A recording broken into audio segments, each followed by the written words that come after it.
All right. And we are back. What? Ah, he's there. What? What? Hello, everybody.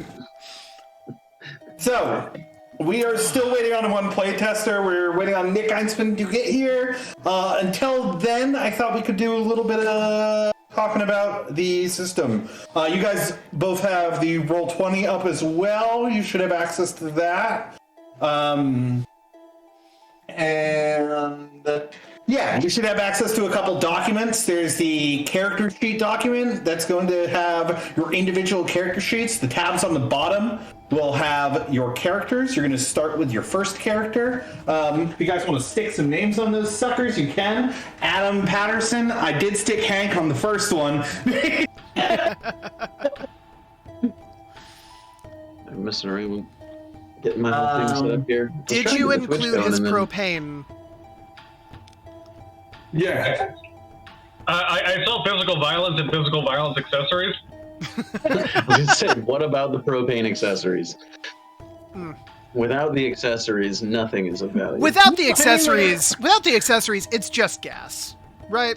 In the world of Vault Peddlers too, having the selling physical violence and physical violence accessories would work for a caravan for sure. I'm actually gonna go turn my light off back here. I'll be right back. Okay, cool. Thank you so much, everybody, for tuning in. What we're going to be doing today, if you haven't been keeping up with the stream, is we are doing our very first playtest of Vault Peddlers. If you've been following the stream, we've been creating this game from scratch for the last year. We have never playtested, which honestly is kind of on us. We probably should have gotten to it earlier. But we did character creation, which was a playtest, just very low stakes. Well, it's like, okay, so it is a playtest, but there's not a lot of play to it, right? Like, no, this is going to be a system. Yeah, this is the first time we've actually played anything having to do with Vault Peddlers, which is very exciting. It has officially been over a year that we've been working on this. Hey! And now we get to find out if the thing we've been working on for a year is garbage or not. Let's start right now. It's going to be. Yeah, it is garbage. Let's be clear. Odds are total booty. Yeah. But I mean, that's a part of the process. Exactly. So, did you guys have a chance to look over the documents we had sent over? I'd had an opportunity to look at the, the playing combat rules one. Okay, yeah, that's the one I was referring to. Okay, because I know you guys made some pretty significant changes to character creation. You did say you were going to have a bunch of characters made up, so I didn't worry about it too much. You didn't have to worry about it. I made them for you. Yeah. All right. Yeah, we've made some pretty significant changes, like last week, to the whole system in general, and that will continue. We notably have a critical system now. We have a pushing your roll system, like a gambling system for how the game plays. We got our approaches. We now have approaches instead of attributes. So it's a modular system. You can put any approach with any skill, depending on how you want to approach the thing that you're doing. So we got that down to 6, and we got our skill system, which was at like 17, down to a 10 skills. So that's pretty cool. A lot of trimming the fat, which it turns out is super easy to do when you give yourself a deadline. It's like, the thing we love doing more than anything else is destroying things we love. I mean, honestly, when I think about, say a game like Cyberpunk versus 5e, Cyberpunk always feels overwhelming with the sheer number of skills. I like the idea of trimming it down to a point where you really have an idea of the character you're playing. It doesn't matter all the little things you can do as flavor. You don't need a rule to dictate it. Yeah, I mean, it's definitely a decision on approach. Like, I could see the argument for like much more crunchy games that like having these meticulous rule sets, like everything dictating something, that being a thing. And I love crunch, so like I definitely dig that. I mean, there are definitely situations where like I utilize that in Cyberpunk. I can't believe I'm just talking about personal campaigns for a second. I can't believe Trenton Cantos died by jumping out of a Nobody had to fire a shot that My whole God. encounter. I didn't shoot with the guy upstairs. Nobody downstairs fired. Nope. Tripped like a fucking idiot.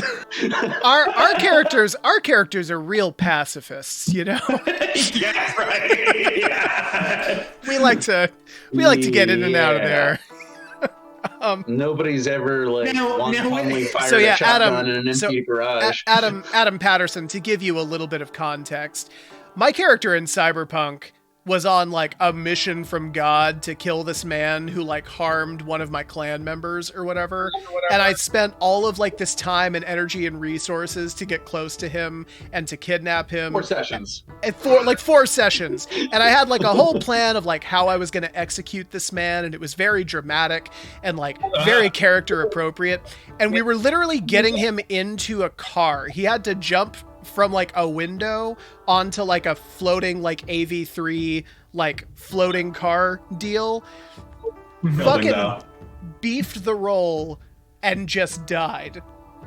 Just That character, the person you're hunting. yes. Just 65 stories to his death. Very funny. Well, there was like, I was playing a 5e campaign. I know 5e is controversial, but like I was playing a 5e campaign where my character was hunting down a war criminal that he had like a very personal beef with again.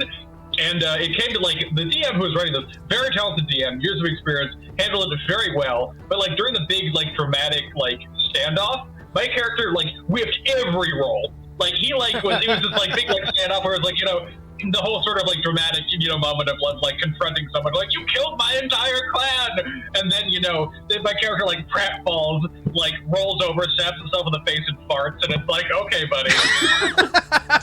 Sweet, I'm glad this happened. Incredible. The day M. Bison visited your village was the worst day of your life. For me, it was Tuesday. The greatest villain line of all time. The greatest. Beautiful. The DM cited that repeatedly when we were like at me when I was doing character creation. What's that from again? Like I don't know. Street Fighter. Yeah, it's Ron Julia as M. Bison talking to Chun-Li in the Street Fighter live-action film from 1998. I thought it was earlier. I mean, either way, like the movie itself is basically trash, but fucking Julia, no, fucking that M. Bison performance might be one of the raddest performances of all time. Not to mention the man was dying of stomach cancer the whole time. There was these like I remember that. yeah. I think you're doing a disservice to Guile, all right? You know what happens when you're only 51% evil and 49% good? What happens, Corey? You turn into a big green monster. You become Blanca. Yeah, I'm 51%. Stupid movies. It is not good, but I do love it because I saw it when I was like a borderline infant, and I'll be in love with it forever. I just messaged Nick. He hasn't responded. I imagine he's in his car. So Yeah, more that's than where we're likely. at. So let's talk Vault Peddlers.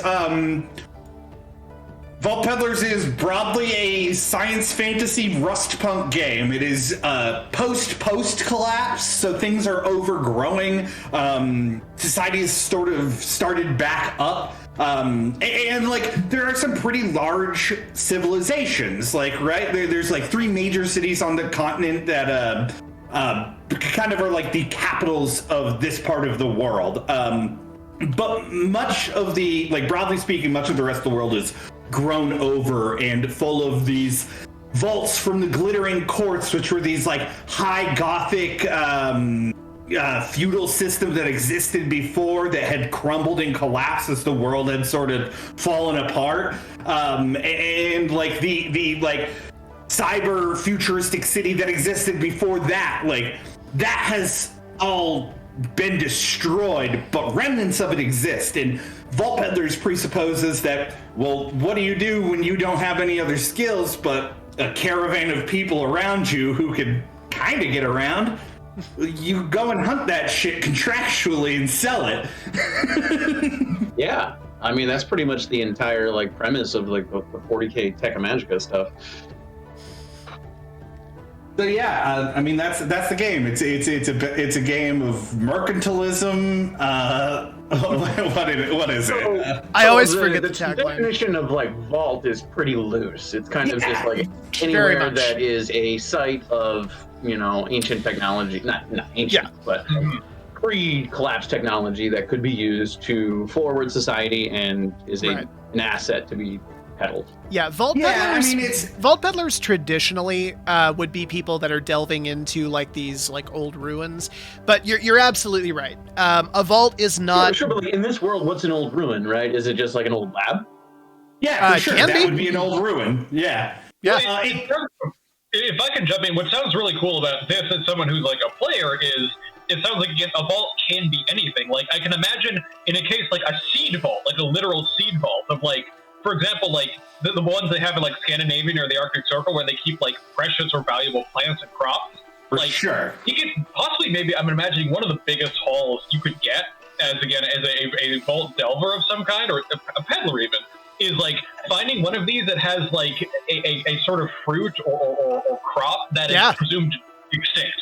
Yeah. Yeah, absolutely. I mean, for sure. Like, much of the world is mutated. It is overgrown with cybernetics. Like, the whole kind of conceit came with this idea that there's, like, Xenos energy, there is electronics and organic life, and everything is a miasma of that. So everything is infected by each other. And, like, broadly speaking, vaults don't even have to be traditional vaults. Anything that you are contractually obligated to do could be a vault peddle. Like, so if you're like contractually obligated to go to a settlement and de-seat the reigning authority there, Right. that could be a game. Like, That's a contract. You can definitely. Yeah, the thing is you're contractually obligated to do these things, and that is the difference. And largely, that's why this is a game of bad people, because fucking everyone else in the world is not a fan of vault peddlers. You are, I mean, yeah, you're moving through and kind of unsettling things. Yeah. Well, anybody that wanted to disrupt the natural order of someone else's organization would hire a vault peddler to do it. Exactly. Yeah. And they are often used for that exact purpose. So yeah, when you're talking about the world of vault peddlers, like there is for sure like this whole idea of like going into ancient ruins and all that. But yeah, Adam, you nailed it on the head. I mean, like a vault, theoretically speaking, can refer to many different things, and it refers to many different kinds of jobs. I'm having a sudden fantasy of like a caravan that doesn't actually complete a whole lot of contracts, but just grifts the hell out of people. They exist for sure. Yeah, Often with very for that at all. Often with very low star ratings, but yes, they absolutely do that. Who cares about stars? That's what the grift is for. Oh, you say that. You say that. You don't know. He doesn't know, folks. I don't know. I don't know anything. I'm gonna give Nick a call. Yeah, give him a quick call, see where he's at. Yeah. For now, I guess I'll consult with our two. You just yeah. I'm just seeing if you were running by. What was up? Yeah, just got him. Yeah. Take your time. It's cool. Okay. What? All right, cool. On the same page, at least. That's all you were looking for. Yeah. Yeah, like I mean, and Adam, I think you hit it on the head. Like the cool thing, like the thing that I'm very excited about this game is that it is like a community, right? Like you're not just building your one player, you're building the people that you choose to surround yourself with. And when we get into bigger play tests where we like test out actual campaigns, those mechanics are gonna especially come into play. Where we talk about like filling out the roles and different jobs within the caravan that you live in. That's actually something that we give to the players in large part to help determine like what your caravan looks like how you interact with it and how it interacts with the whole rest of the world. Yep. So yeah, no, you absolutely. Yeah, and like your position of like, you're absolutely right. Like how you outwardly present yourselves is a big part of the game. Right. Definitely got the sense that that's kind of more than half the game almost. Like a lot of the things that you can choose in character creation, at least in the document that I last reviewed. And because I was getting ready for combat, was looking for things related to combat. A lot of the decisions you make are all about the caravan. Like, it has nothing to do with combat. Yeah. So yeah, we'll see how that rolls. I don't know if that's good or bad. We're that's what tonight is all about. On a related note, I do just want to relay to our folks that are watching at home, all like three of you. When we do get our last player, there are literally dozens of us. Literally dozens. When we do get our last player on, you can kind of see in this window all the way over here. I have like all of these are like little taken from like a Discord call. When he comes on, it's going to mess up everyone's video. So while Corey sort of interacts with the players, I'm going to be fixing them. Just wanted to give you a heads up. Videos are going to go kind of wild for a second. Little wonky for just a minute, but we'll have them up and running. Ratios are all going to change. So if you guys want to go to the caravan, not the caravan character sheet, the regular character sheet, and I'm actually going to go to the caravan sheet and edit something real quick. But if you want to go to your character sheet, on the bottom you'll see tabs with your names. Why don't you stick some names on your characters and review the different characters? We're going to start with player one. The first one is a very basic Vault Peddler. The second one is going to be with advanced equipment. So, yeah, it'll be fun. I mean, he does have a name. Oh, did I put a name on there? Yeah, you did. Oh, change it. For at least the first one. I don't know. Species tunneler? All right. Scuttlebutt. Yeah, your first one's a tunneler. I did do that. Yeah. I am going to edit something on the caravan sheet really quick because I'm going to give you guys a more limited. Aw, Scuttlebutt. I love him.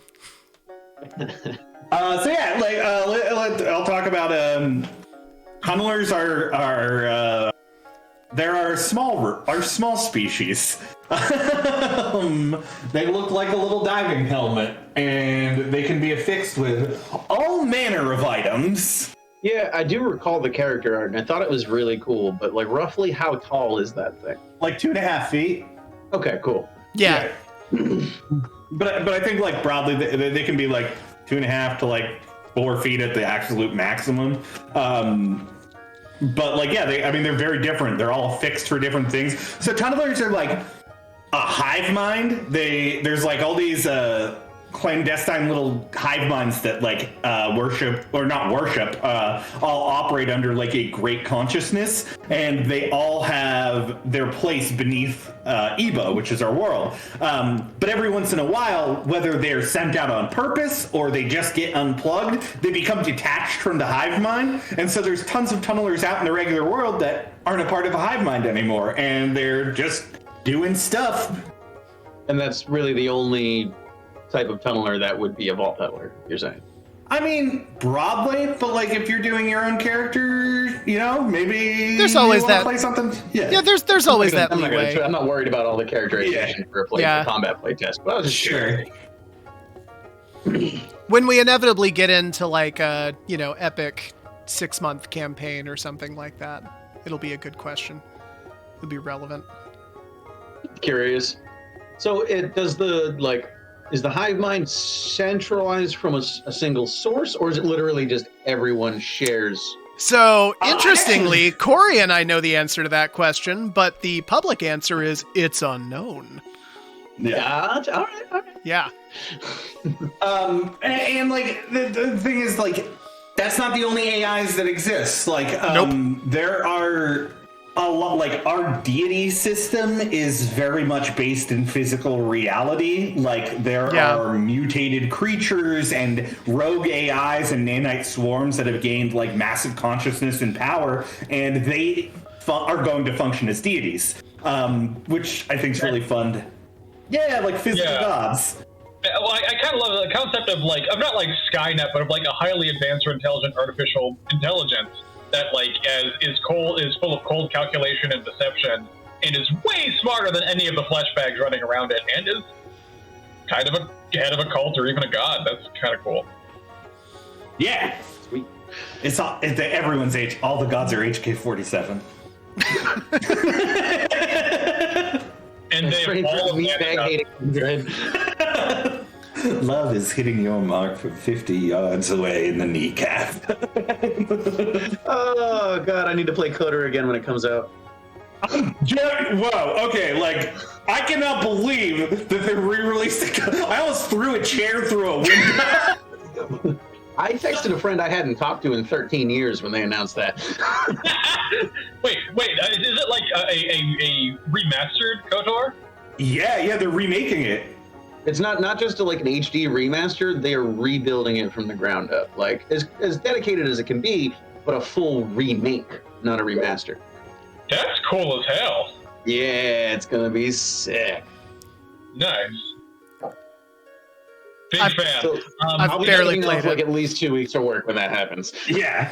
Yeah, I was gonna say I'm highly tempted to take off at least a day for Elden Ring, but that's a whole other thing. Anyway. Yeah, okay. We No, can get into that later. Yeah.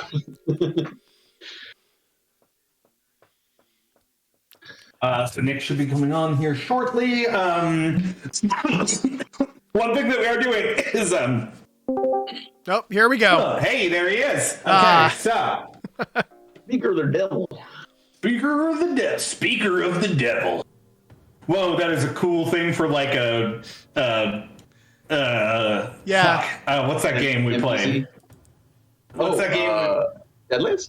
Deadlands, yeah. Okay. So I'm making a character who's just called Speaker of the Devil. Okay. All right. You're not allowed because I want to play him next. Yeah, I'm not allowed to play Deadlands ever. You just make your corpse windmills. Oh, dang. He's making another corpse windmill. I knew it. You know, it'd be cool if it were a new type of windmill, but it's literally the same one. Same damn windmill. He just put double the bodies on it. It doesn't make it twice as cool, Corey. That's an organ powered by a child's heart, and I know it. What did I miss? There's the chat. Well, you played in that campaign, so it's fine. Okay, so on the caravan character sheet, you guys are going to notice all the way to the right on the first encounter caravan character sheet, you'll see a caravan pool. That's how many dice that you guys have that are caravan resource die, which you may have seen in the rules set. Anytime you want to roll with a caravan resource, talk amongst yourselves, see if it's cool, and you get to add one of those die to your roll. It is a joint pool of die, and I'm starting you guys with that. I rolled them for you, built some caravans for you. You also have a couple of things. Notably, in the first one, you guys all have a lender. Or, I'm sorry, his name is Lender. You have a scientific alchemist who started you all with,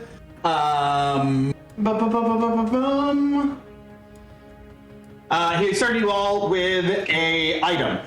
So, if you look on the jobs section, you'll see the alchemist. The world of Eva is filled with great many wondrous alchemical reagents. Every bit of the soil is integrated with old world technology, biological imperative, and star-shattered deviations. Those that take the time to dig through and work those properties can really do amazing things with them. Your alchemists may be largely untrained or just down on their luck, but with a little time and the right resources can be an invaluable asset to the team. A caravan that has enacted this vignette are all given one distilled potulus. This item has restorative health. This item restores 3 health nodes upon consumption. After consumption, it disappears. If used in combat turn order, it takes 3 action nodes. Once consumed, disappears, cannot be... so yeah, you all have a health potion, basically. Oh, that gives one to each of us? Yep, that's... So, I mean, we're talking about caravans. I made caravans for all They of all you. get health potions? Yeah, no, I did. I gave them a health potion. Oh, well. Well, All right then. so I made you all actual caravans, and this is one of the things that, like, you have enacted this vignette for this playtest, so you all have this item. Gotcha. And that's the kind of things that jobs do. Some of them give you one-use items. Some of them restore health nodes or armor nodes, because they don't restore really on their own. Very slowly they do, but like not in any reasonable rate. So if you want to restore them after a tough job, you got to talk to the person who runs the job and keep them happy. You will also see on your character sheet, Nick, by the way, tab on the bottom, you're going to see Nick, the first Nick tab on the character sheet. I can't hear you, by the way. Oh, I just did. I heard him. Oh, I heard him say a dirty word. Yeah, that's me saying dirty Okay, words. there it is. Cool. So Nick, you'll see Nick and then Nick 2 on the character sheet section. Character sheet version 01.2. Got it. Okay. Yeah. So am I using Nick? You're just using Nick, right? Yeah, and then for the next one, if we get to it, we'll do Nick 2. So, but broadly, one thing that you guys do have to decide before we get started is you all, with your first encounter caravan, have 25 petty coin. Petty coin is the money from in our world. It's magically imbued money. It's used as a meta currency and an actual currency. You guys can split this amongst yourselves. And before you go into this combat, you have to do it. That's just how we're doing it. So however you guys want to. Petty coin can be used for like certain recovery things or feats.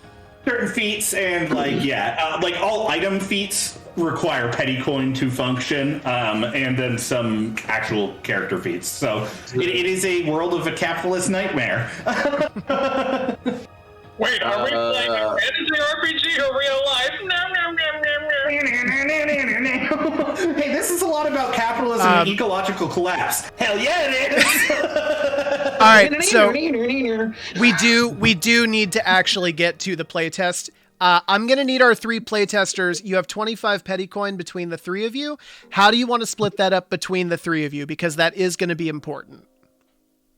I love how you included that like automatic tension where like it's not splittable into an even number. Like one person is going to get an extra petty coin. I got it. All right. I want to hear that. We all get 8. We all get 8, right? And then we play Rochambeau for the last one. I mean, works for me. I'm not gonna go again. I'm not gonna here to rock the boat. Yeah, that's what's fair. I think that's totally fair. From an RP standpoint, my character would probably just palm the extra coin, but and hoping his sheer physical size dissuades anyone from saying otherwise. So we can. See, and here I was thinking as a tunneler, he wouldn't care about petty coin that much. So you can just have it. It takes all kinds. Yeah, I don't know. Okay, let's do a Rochambeau let's then. split it up evenly just to make sure we all have resources to play with. I mean, that sounds fun because it might come up. Okay. Works for me. And we need to get the last petty coin out of the way. We're Rochambeauing? So I think Nick and myself are Rochambeauing. Adam, it sounds like his character would not be particularly concerned with the final coin. All right. All right. Ready? Yep. Rock. 2 scissors. Go again. Rochambeau. 2 papers. Go again. Rochambeau. All right. Hank grudgingly lets you take the extra coin with this like half sentient death glare in his face. All right. Bale just laughs and jumps away in a very cartoonish way. Yeah. Now, are we going to give like an introduction to our characters? You know what? Or we just... I do want to keep it brief because we do need to dive into this thing. But yes, if we could get just a very brief overview of the characters we're playing with today, I think that would be a really good way to get started on. I don't know anything about him. This is my first time looking at him. Make it up. No, that's cool. That's cool. I mean, I can. Yeah, Hank, if you wanna take over the first spot, by all means, please. Yeah, as you folks review things. So I had rolled this character up previously. Hank is, surprise, surprise, a human, but in the slightly future post-collapse world where humans are not exactly resembling those of our current moment, Hank has either a mutation or maybe some voluntary augment that produces exceptional levels of HGH, human growth hormone. So he's this kind of like massive, hulking, steroidal-looking, like 6'11" and a half maybe fellow who's just Ron Coleman. Yeah. And is very physically strong and terrifying looking, but not a creature of particularly great rationality or knowledge. Like his primary asset is just being a big old meat shield. Admittedly, pretty terrifying one. All right. Thank you, Hank. And Nick or Adam, why? Which of you would like to tell us about your characters? I'll jump in because why not? I guess from what I can tell here, Scuttlebutt is a really ambitious tunneler. He focuses on getting things done, not asking a tremendous amount of questions, but leading by example and expecting others to follow him. He doesn't let anything such as rock slow him down. He's got the ability to drill, baby, drill. He gets things. I don't know much about him, but he looks like he's pretty cool. Hell yeah. All right, tight. And Nick, tell us a little bit about Bale. So Bale is an I'm not going to pronounce this. I'm sorry, guys. They are pretty much just they come from like the woods. They hang out. They are from the tech like oracle. So pretty much they just know their way around old tech. And then they try and take everyone with a grain of salt and look for the best in them because they come from a community. So they're Beautiful. just little big community fellow. Beautiful, beautiful, beautiful. All right. We are going to be moving into the playtest now. Before I start doing stuff, I need to ask, does anybody have the stream video on their personal computers currently up? I do. For our players, I actually need you to move away from that tab on the stream because otherwise you're going to see my GM layer, and that's going to take a lot of the fun. I'm not looking at it. It's okay. Yeah, tab. That's fine. That's fine. Just wanted to let y'all know. Just have it open for the chat just in case. Yeah, just wanted to let y'all know. And with that, let's dive in because you see, it started out as an easy enough delve. You get through the door, you work your way past a little bit of security, you know, worm your way through the laser guides. But things start getting a little bit different the deeper you get into this vault. You see, it's not that you run into actual dangers down here. No, it's actually almost the opposite. See, you've been working your way down here for quite some time, and it's been probably a good half hour since you've seen anyone or anything. Almost as if the security on the upper levels was dismantled quite some time ago. You push your way through yet another hall, looking for another path downward. You know that wherever this MacGuffin is, it's somewhere at the very crater of this facility. But for the life of you, you can't seem to find what you're looking for. And then you come into this room. Is everybody looking at this nice, neat little square? I gotta zoom in. I get a big black square. This is the most beautiful black square I've ever seen in my life. Thank you. Well That's done. great. Okay, you should have a big black square. Zoom out of the big black square, and there should be like the northeastern quadrant of the big black square. You should see a big white square with your stuff in it. I have nothing. If not, Corey, I'm gonna need your help here because I don't know why they can't see that. I unfortunately haven't seen it either. Okay, that's fine. Name's a mystery. Okay. I got you. While Corey roll 20 things. while Corey gets this fixed, I'm gonna tell you that as you enter through these double doors, right? It's a very clean, open room. Probably what catches your eye first are the large holes on the opposite side of the wall. They appear to not be naturally forming hallways or anything like that. Certainly not a man-made part of the original facility. Roll 20 strikes again. But they are these almost carved. It's definitely a hole in the wall that's made with purpose, and it goes very, very deep in.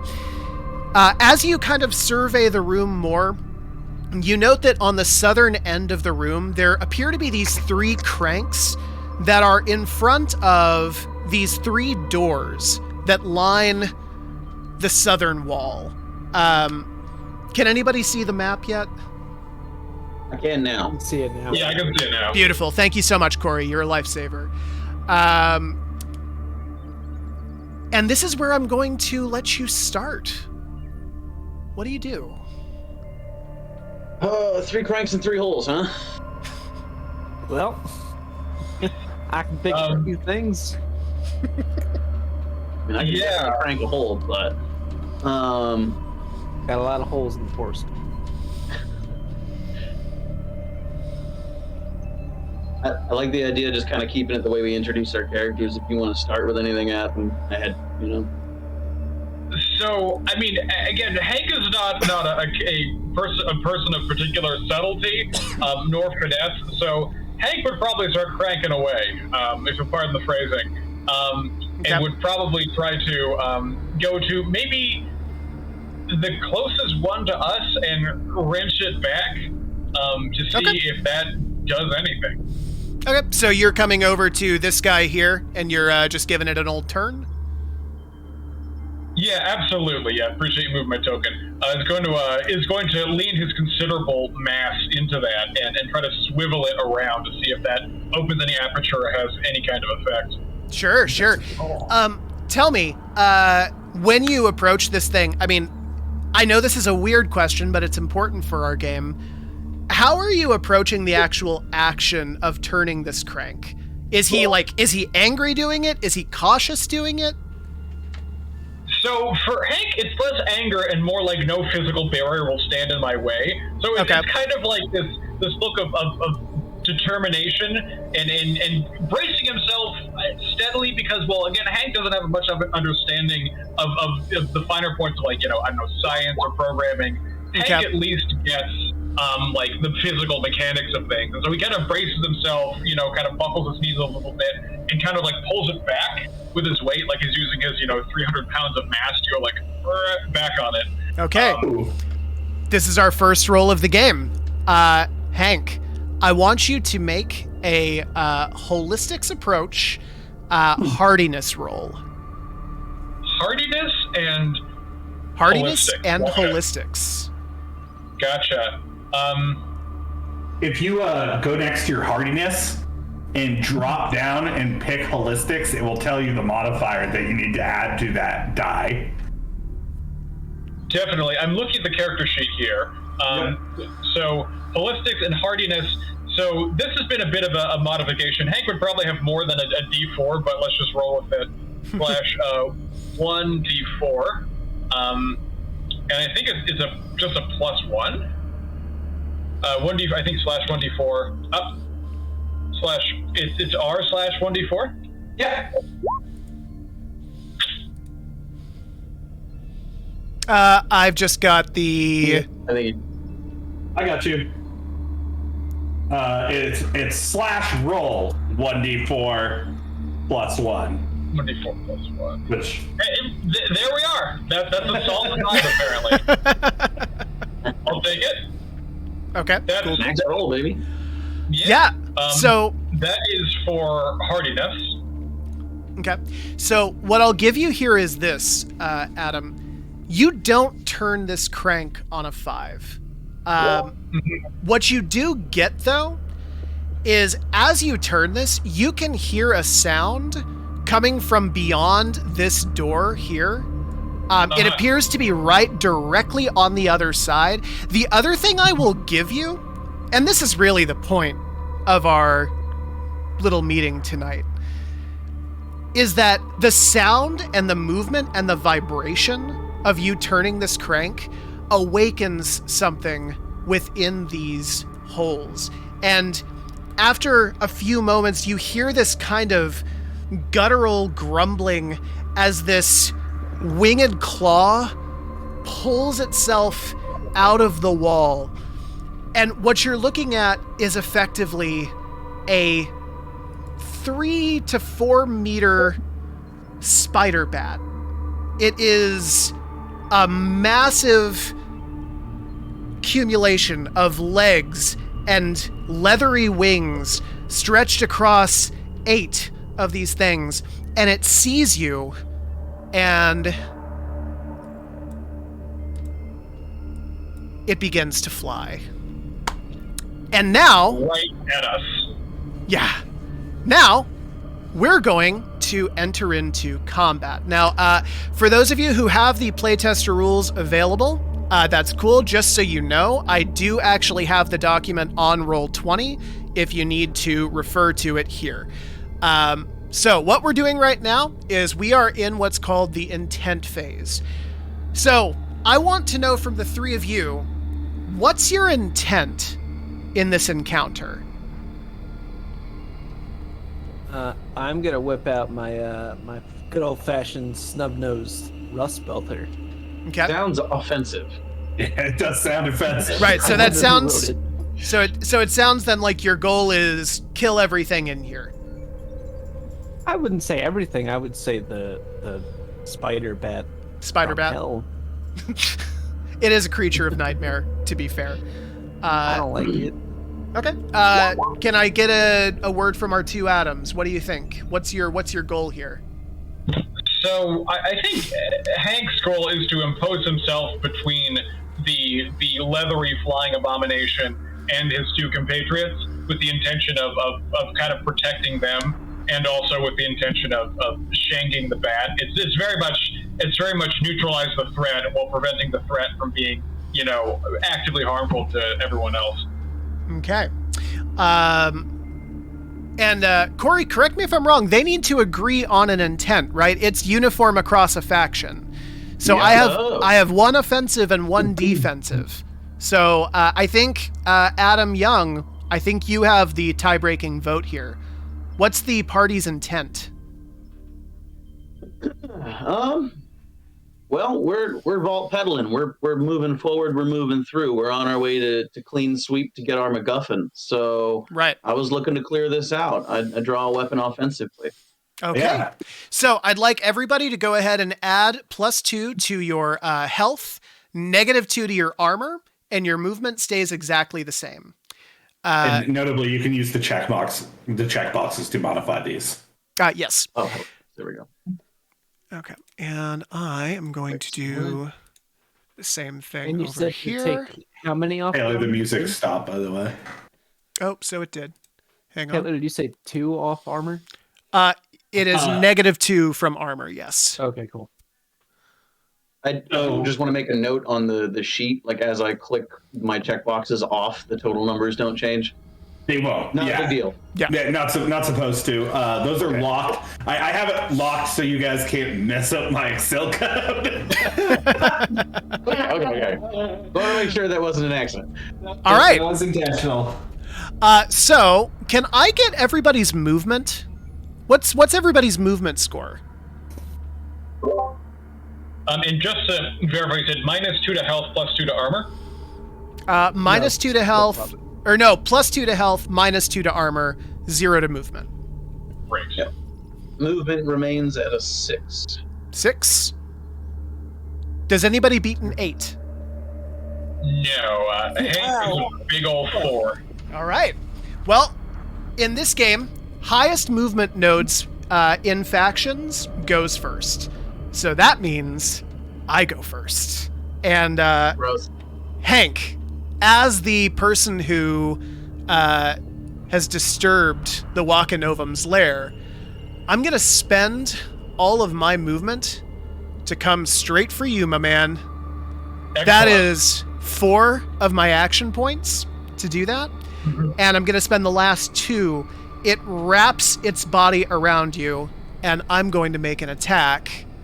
That'll be body 6, ferocity 3, so d6 plus 3. Taylor, you were always way too excited to murder your players. That's not true. Nothing. 100%. Literally. You literally try and one-on-one murder Corey. I've never done that. Nobody can prove it. Yeah, excited to die, motherfucker. All right. I like have it on very good authority that you've tried to kill Corey in his own game. I also, Nick, murdered you multiple times. Multiple times, but here's the problem with old Bale Gunnis. They Oh, keep Bale. on coming back. Well, we'll see. Death wasn't good enough. Okay, so Hank, what's your movement again? All of 4. That is 4. Okay, so I only rolled a 3 on this, so I am gonna affect your armor. I need. No. No, you didn't hit at all. You didn't hit his movement. Oh, that's Right? right. If it's higher than Yeah. armor. Okay, cool. Yeah. So it doesn't hit. Hank, tell me how you avoid this attack. This thing, like, closes in around you, almost trying to envelop you in these big leathery legs. So I think Hank may just almost push his arms outward like this to make it impossible for it to like fully wrap around him. Like Yeah. very quickly sort of like makes a sudden motion so it can't like get that grip. Sick. All right. And that is actually the end of my faction turn. It's now your faction turn. And this doesn't go individually.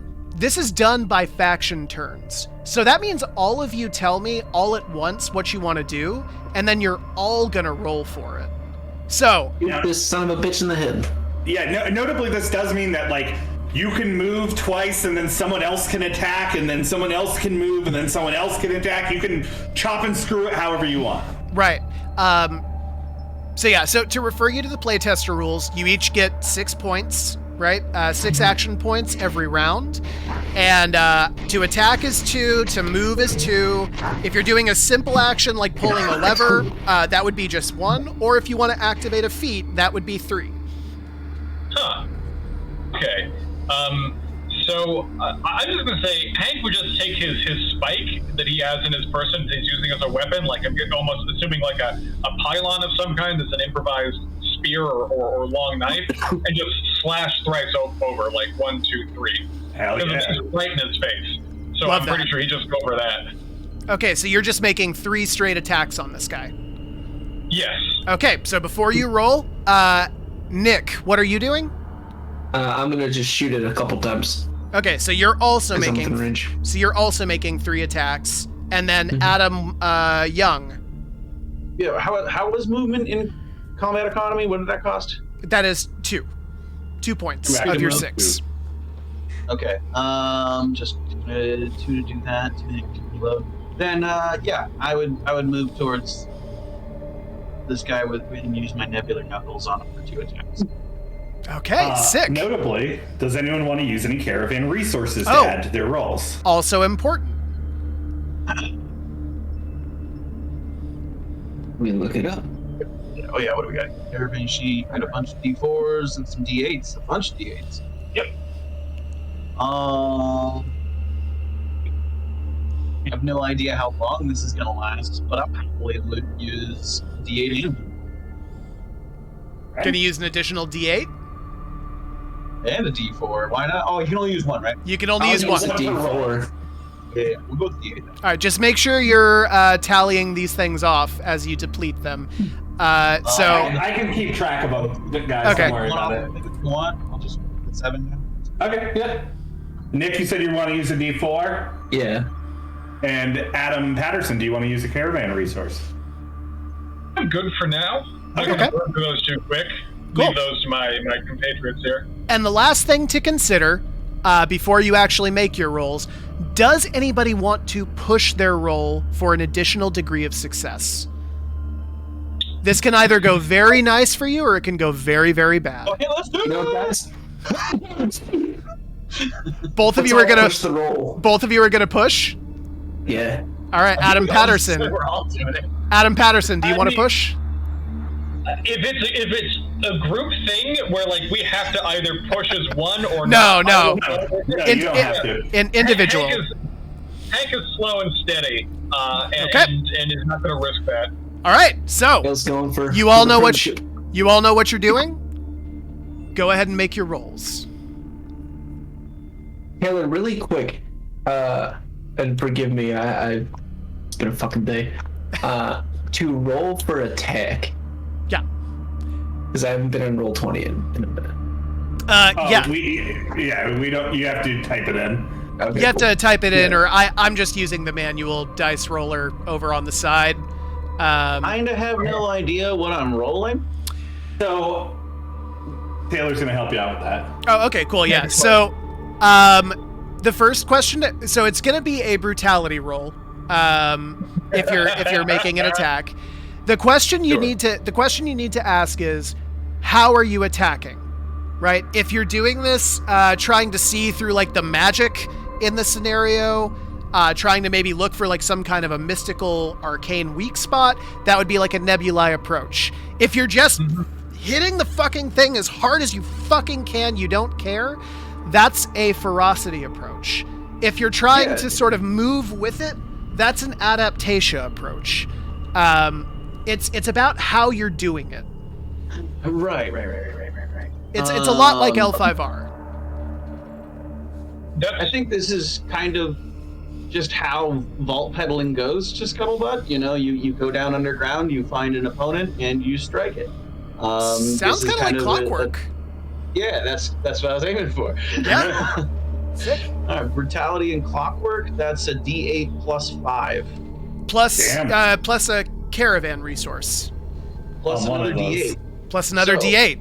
So 2D8 plus 5. D8, 7 plus 5 is a 12. Okay. Damn, that's a roll.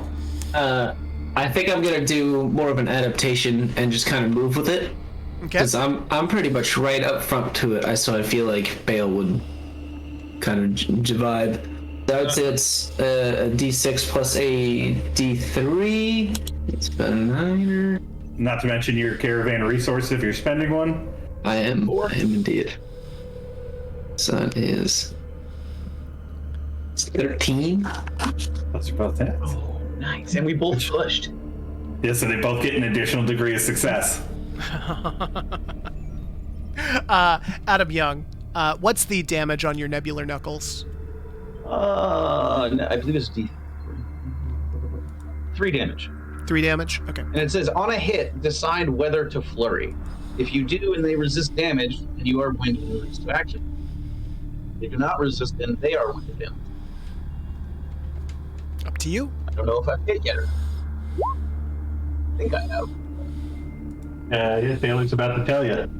Oh, he gets to roll. Yeah. Well, actually, I can't roll against Adam's damage. He actually caused so much that there's no way the Wakanovum can resist it. So it's going to cause that damage. Sure. Well, then, why wouldn't I flurry? Let's roll.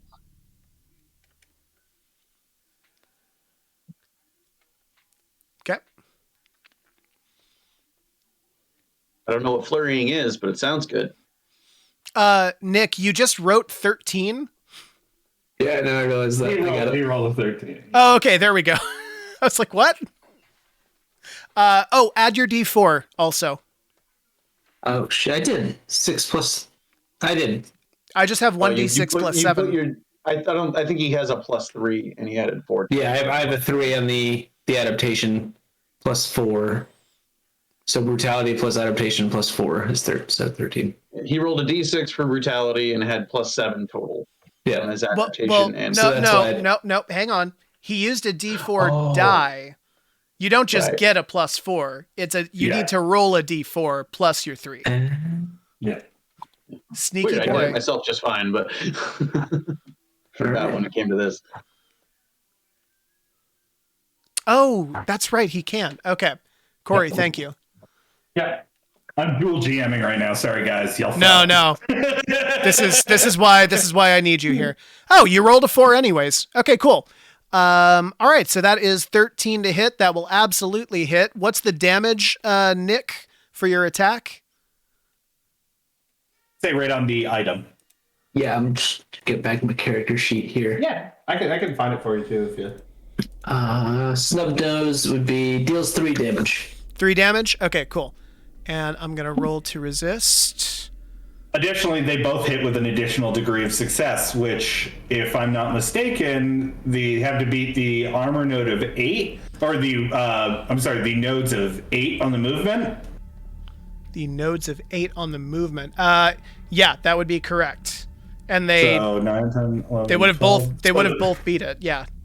They both beat it with 2 degrees of success then. Okay, so then does that double damage, or is that just an extra point? GM Fiat. GM Fiat. Okay, gotcha. Cool. So I actually need to keep a running tally of this. This guy started with not much health in the first fucking place. Okay, there we go. Just fucking hammered it. He rolled into a room with 3 dudes. He did. Okay, I need to roll to resist that. He does resist damage on Nick's attack. Adam Patterson, have you rolled yet for your attacks? I have not, but it looks like that might almost be redundant, but I'll go for it. Go for it. Definitely. So it's Hank is attacking thrice over, and in this case, I think Hank rolls a D10 plus 5 for brutality, because to set the scene here, this is definitely a ferocity roll. Hank is just trying to crudely disembowel the threat. There's not a whole lot of finesse thought going into this. Yeah, Hank is gonna hang. I'm just gonna roll my d6 to resist. Quick little. I did have the action points to move once and attack twice. Yeah. And you would roll an attack again. Okay. And would I also roll a caravan resource for the second attack, or do you choose each time? You'd have to choose if you wanted to roll another caravan resource. Choose This each is time. down. So I think that's a worthy consideration. Like, do you have to declare caravan resource usage upon intent declaration? And then... upon before you roll it, basically, you have to declare it. So, really quick, what's the damage, Adam, on your attack? So my attack with the improvised spike is just a 3. It's a 3. Okay. So actually, he resists all of that damage as well. Corey, this may be a note for us. Oh, excuse me, 4. It's 4? Okay. That's the first round of attacks on your guys' round, but if I understand right, all of you are making 3 attacks? Yep. Okay. Let's have everybody go again. I've only got the economy for 2 attacks, because I have to move to get close enough for my melee weapon. That's right. You only have 2 because you're doing the actual feat. Okay, tight. So let's have everybody go ahead and roll again. You can choose to spend another caravan resource if you choose. Or you can choose to withhold it on this next attack. I'm going to withhold it on this attack. Yeah, it seems reasonable. We pumped it. I'm not sure how damage worked out on that first round. It seems like you said he resisted all of it. Did that like work down his... Oh, what's going on? How's it going? Okay. Corey, what are you saying?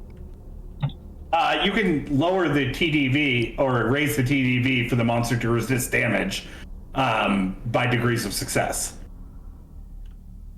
So if they got 2 degrees of success, just raise the amount that he would have to roll to resist. It wouldn't be against their damage. It would be against like a 13, a 15, a 17, a 20, a 21, depending on if it was hard, easy. I apologize to all of the players. This needs to be a GM to GM conversation real quick. Corey, when resisting damage, they're not rolling against the damage. They're rolling against like a medium, hard, whatever. That's how I always saw it. Damn, guys, never mind. You fucking squashed this thing. He's dead. He did not. He can only roll a d6. So like he can't even get that high to resist it anyways. You know why? Because we killed it. Because you killed it. Actually, tell me how you did this. What does it look like when you guys tear this thing apart? Like, are you working as a team, or is it just kind of hodgepodge? Hank, what are you using for weapons? Just your hands? Unfortunately, nothing that direct. Hank is using like something like a converted railroad spike, just like a large sort of like pike of some kind. He's just like, so it's entirely possible Hank might actually have pinned this thing, maybe, or at least I don't know. Like if you can visualize that. Yeah, sure. Like while you guys are grappling with each other, doing your thing, because he tried to envelop you, and you kind of countered with your strength and your spike.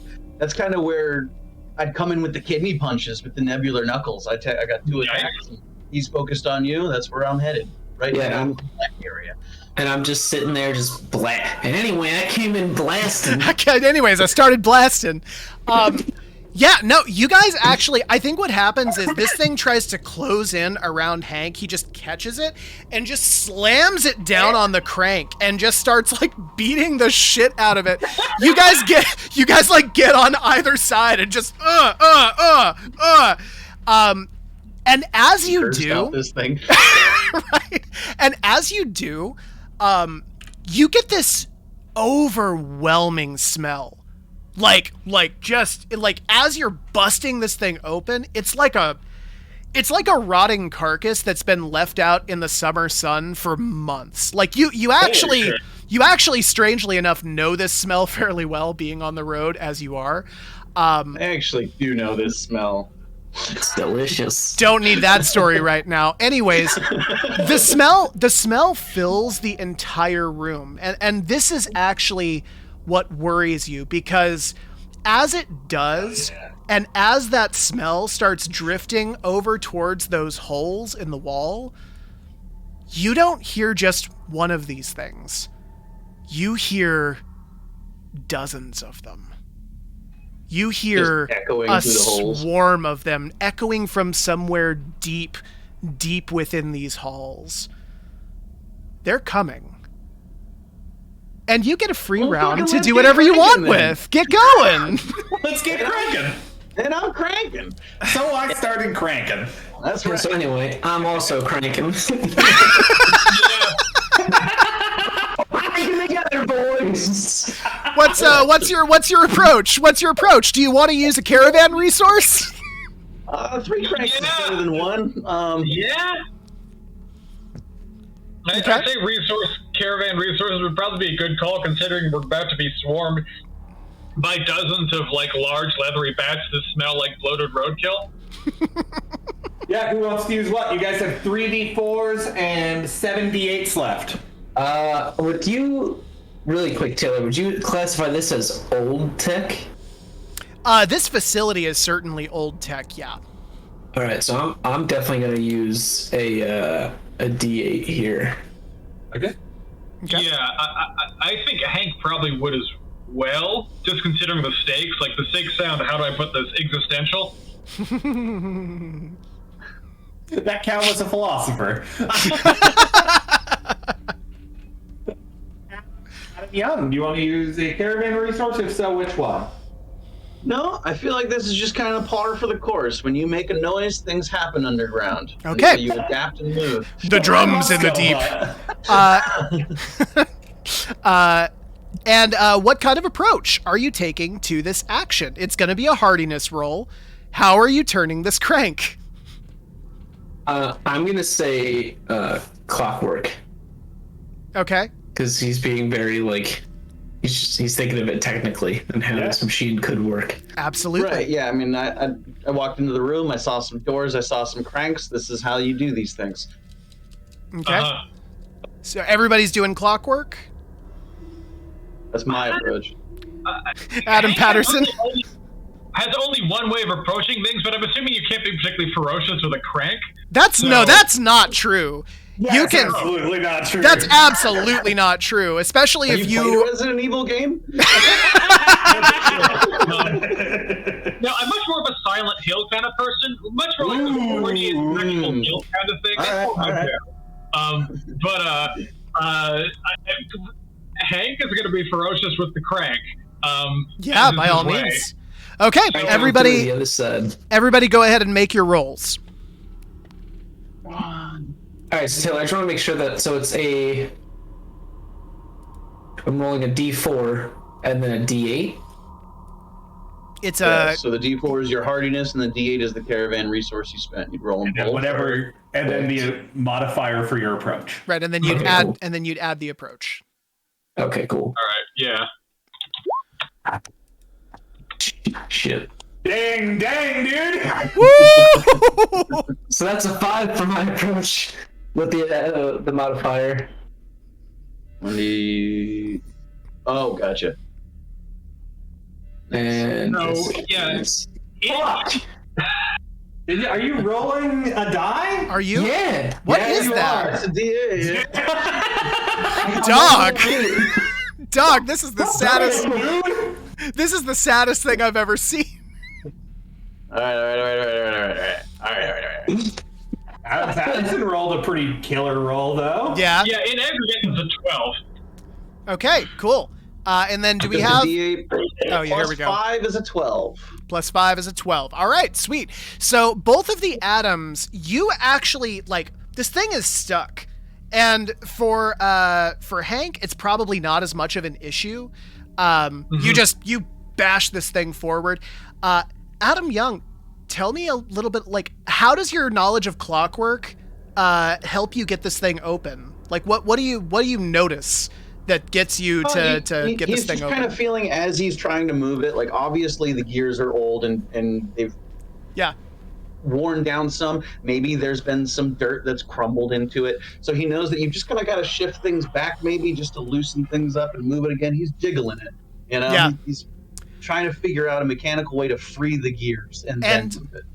And as you both do, Adam Young and Adam Patterson, your doors open up. And for the first time, you can see the entirety of the room that you're in. Moving closer to the door, you actually look down and you see at the very bottom 3 identical cranks that are also turning in time with the cranks up top. Interesting. Andy? So oh, go ahead. Is that third door open, or is it just R2? It is just your 2.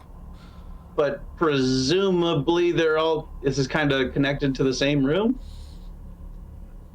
Is that what this looks like? Like there's 2 separate rooms separated by 3 doors, but they're all kind of just the 2 rooms? Yeah, it's 3 elevators. Can you guys see the other side of the map? I'm getting a weird dynamic lighting thing here. Yeah, I can see that. But I can only see like part of it. Hang on. Kind of I got you. I'll just get rid I of got the it. die. I got it. Yeah. Okay. Okay. So this is where you're at. You guys are up here at the top of this thing. The doors open up into these platforms that lower down. Gotcha. And roughly how big is that drop there? Approximately. Hang on one sec. 20 feet, 100 feet. You'd be looking at about a 60-foot drop. Dang. Pretty big drop. Yeah.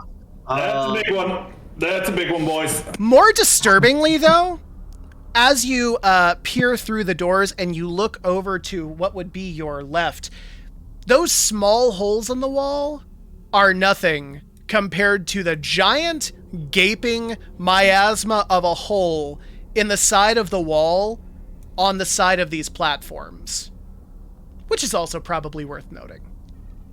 It's not fun to think about. Not related. No, it's Not not the important. slightest bit.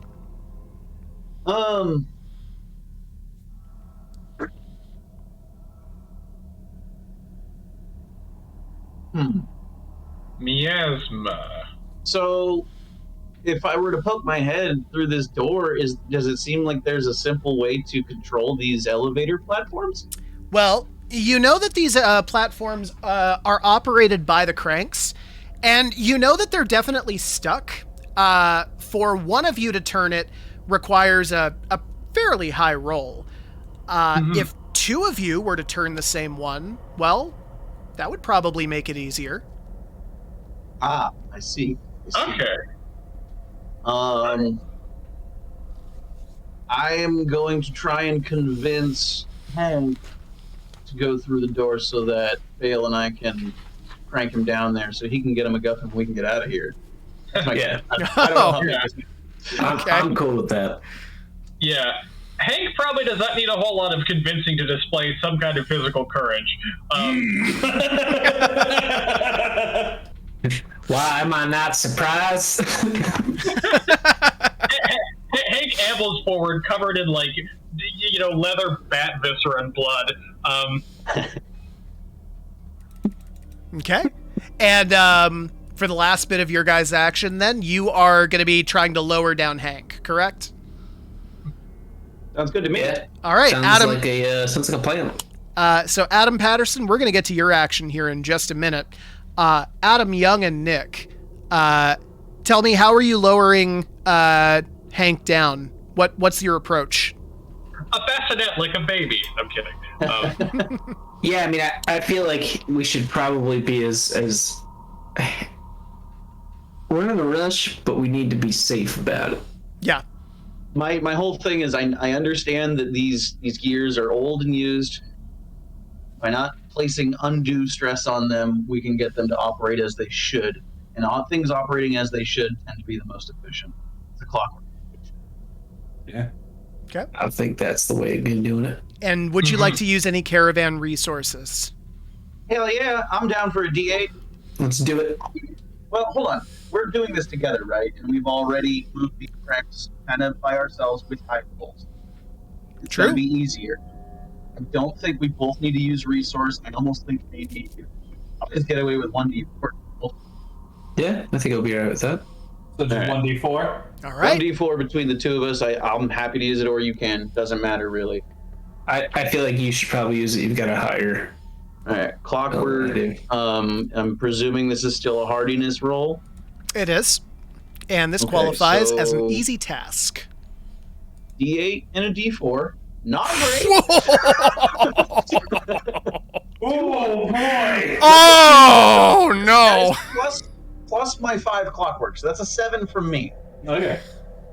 That's a 7? We do still have bail. He has a 5. He has a 5 in clockwork. Wow. Okay, cool. Yeah. Yeah, Bale, go ahead and Alright, make your so- roll. I'm just gonna roll my lovely D4. And Come on. It's a 10. What's your modifier to clockwork? Or I was how gonna do you be- approach this. I was thinking hardiness and just trying to do. You should have rolled whatever your hardiness was. Oh fuck! Yeah. What's your hardiness? It's a D8. Oh, There you yeah, go. it should It's an have been 8. Yeah. Okay, Yeah. cool. We have a 7 and an 8. That's a 15. Yeah, no, that absolutely. Like even Hey, even Taylor. yeah. No, never mind. I'll tell you later. Okay, cool. So yeah, no, you guys do start lowering Hank down this elevator, and as you do, the sound of screeching becomes louder and louder, and 3 more Wakanovum pop out of the holes behind you. For Hank on the platform, you are faced with 2 of them that fly out of this hole. We're now entering back into combat. Hank, you're halfway down the platform, so it's about a 30-foot drop if you were to jump. I have to note I'm a little offended that Adam shares my name and Orange Cat. Well, I don't know. I think sharing our names and similar cats is quite an honor. Orange cats are excellent. They I are. love this little man. Orange cats have the best energy. Rocks for brains, but I mean, excellent. He's a big old doofus. Oh yeah. Well, actually, one of my cats is an incredibly clever little shit, but he's also very fat and lazy. Nice. It doesn't have to be. I don't have to be agile. I'm fucking Yeah. cool. I'm smart. All right. Sorry, mine was just bugging the crap out of me, and I noticed it earlier. No, we're fine. So, we've established that the Wakanobum has a higher movement than either of you. So I am going to have all 3 of them go, or all 5 of them go. So you guys are... Which door did you go down, Hank? Was that far left, far right? I think it was. Let me view the map. I think it was. We were putting me down the leftmost one, right? Leftmost Your one? choice. That's the one you were cranking, but we were closer to the middle one. So your Okay. choice. Yeah, I think go the middle one. Yeah. I'll work with that because that actually consumes a lot of their action points for this round. Oh, I'm on the dynamic lighting layer, aren't I? Hang on. You are. I am. Ding dang. Dang it. That's why the VTG suite is cool. It's all right. Hang on. Is it just all right? Yeah, parts of it are just all right. But it does Yeah. have some helpful tools. It's I don't I know. won't get into it. It's a whole thing. Okay, and then Adam Patterson, you are down here on this elevator. Okay, I cool. thought he went with the middle one. I thought we Yeah, said he far did go middle left. one. He said middle. Middle? Yeah. Okay. Cool. Cool. As long as we're on the same page. No, that's fine. So these guys are going to come for you. And they're going to do the same kind of body ferocity roll. So that's a d6 plus 3. So that is a 6. Hank, what's your movement? 4. Okay, and That's what's your armor? My armor is, with the recent modifications, armor goes to, in this case, only a 7. Dodge. Only a what? 7. Only a 7. Okay, I need you to make a this is a hardiness roll to resist damage on these things. And tell me, how are you resisting the approach? What are you trying to do to kind of resist these attacks as they try to envelop you? Yeah, so it's going to be, if you've heard this one, relying on a certain degree of ferocity, if you will, where Hank just tries to just basically swat them away, like use just raw physical strength, almost like elbow or sort of push away the attempts to like envelop him. All right, so give me a hardiness ferocity roll. Gotcha. All right.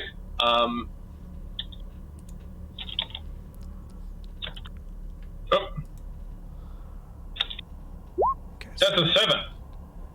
Ooh, that's a 7. All right, shit. So I think, Corey, when players are resisting damage, is that done against?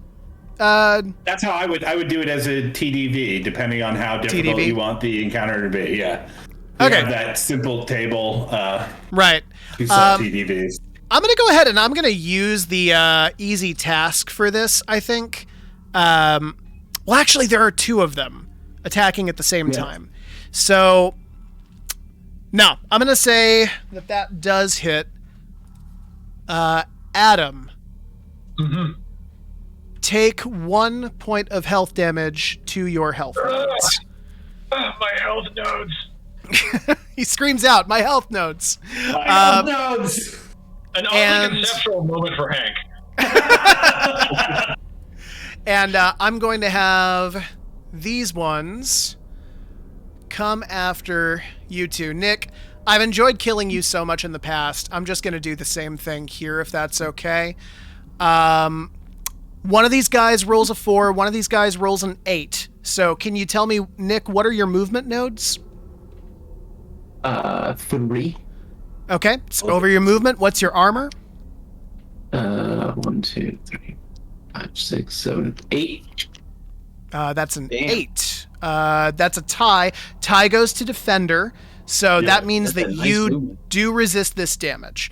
Adam Young, He'd still take armor damage, though. you would still take armor damage. Do a... Shit, that's the hardiness one. Yeah. Yeah, it's okay. Hardiness, and how are you resisting the damage? I'm good. What? These things are trying to envelop around you. They're not going to get your health nodes, but they are going to reduce your armor. Honestly, just blasting. Ferocity. Yeah. Okay, so Yeah, ferocity, hardiness to resist damage.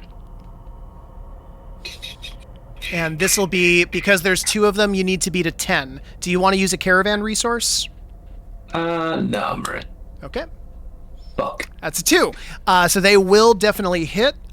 Nick, take 4 points of damage to your armor. Wait, no, that's so hardiness plus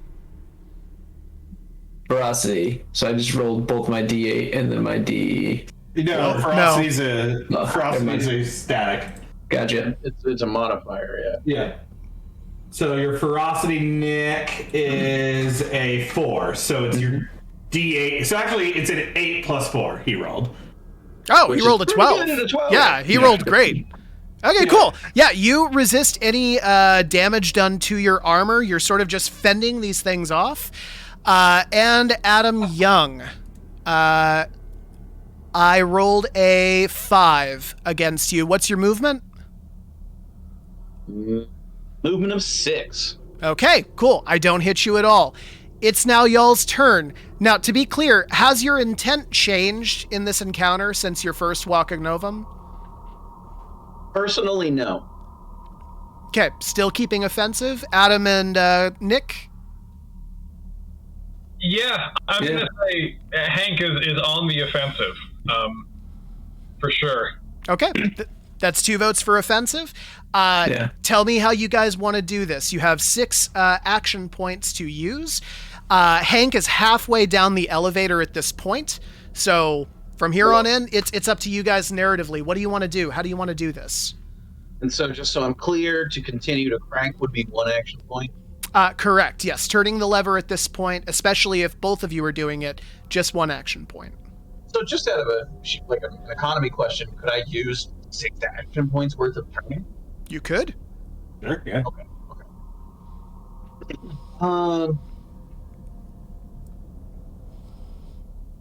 I'm still looking at this very similarly as I did before.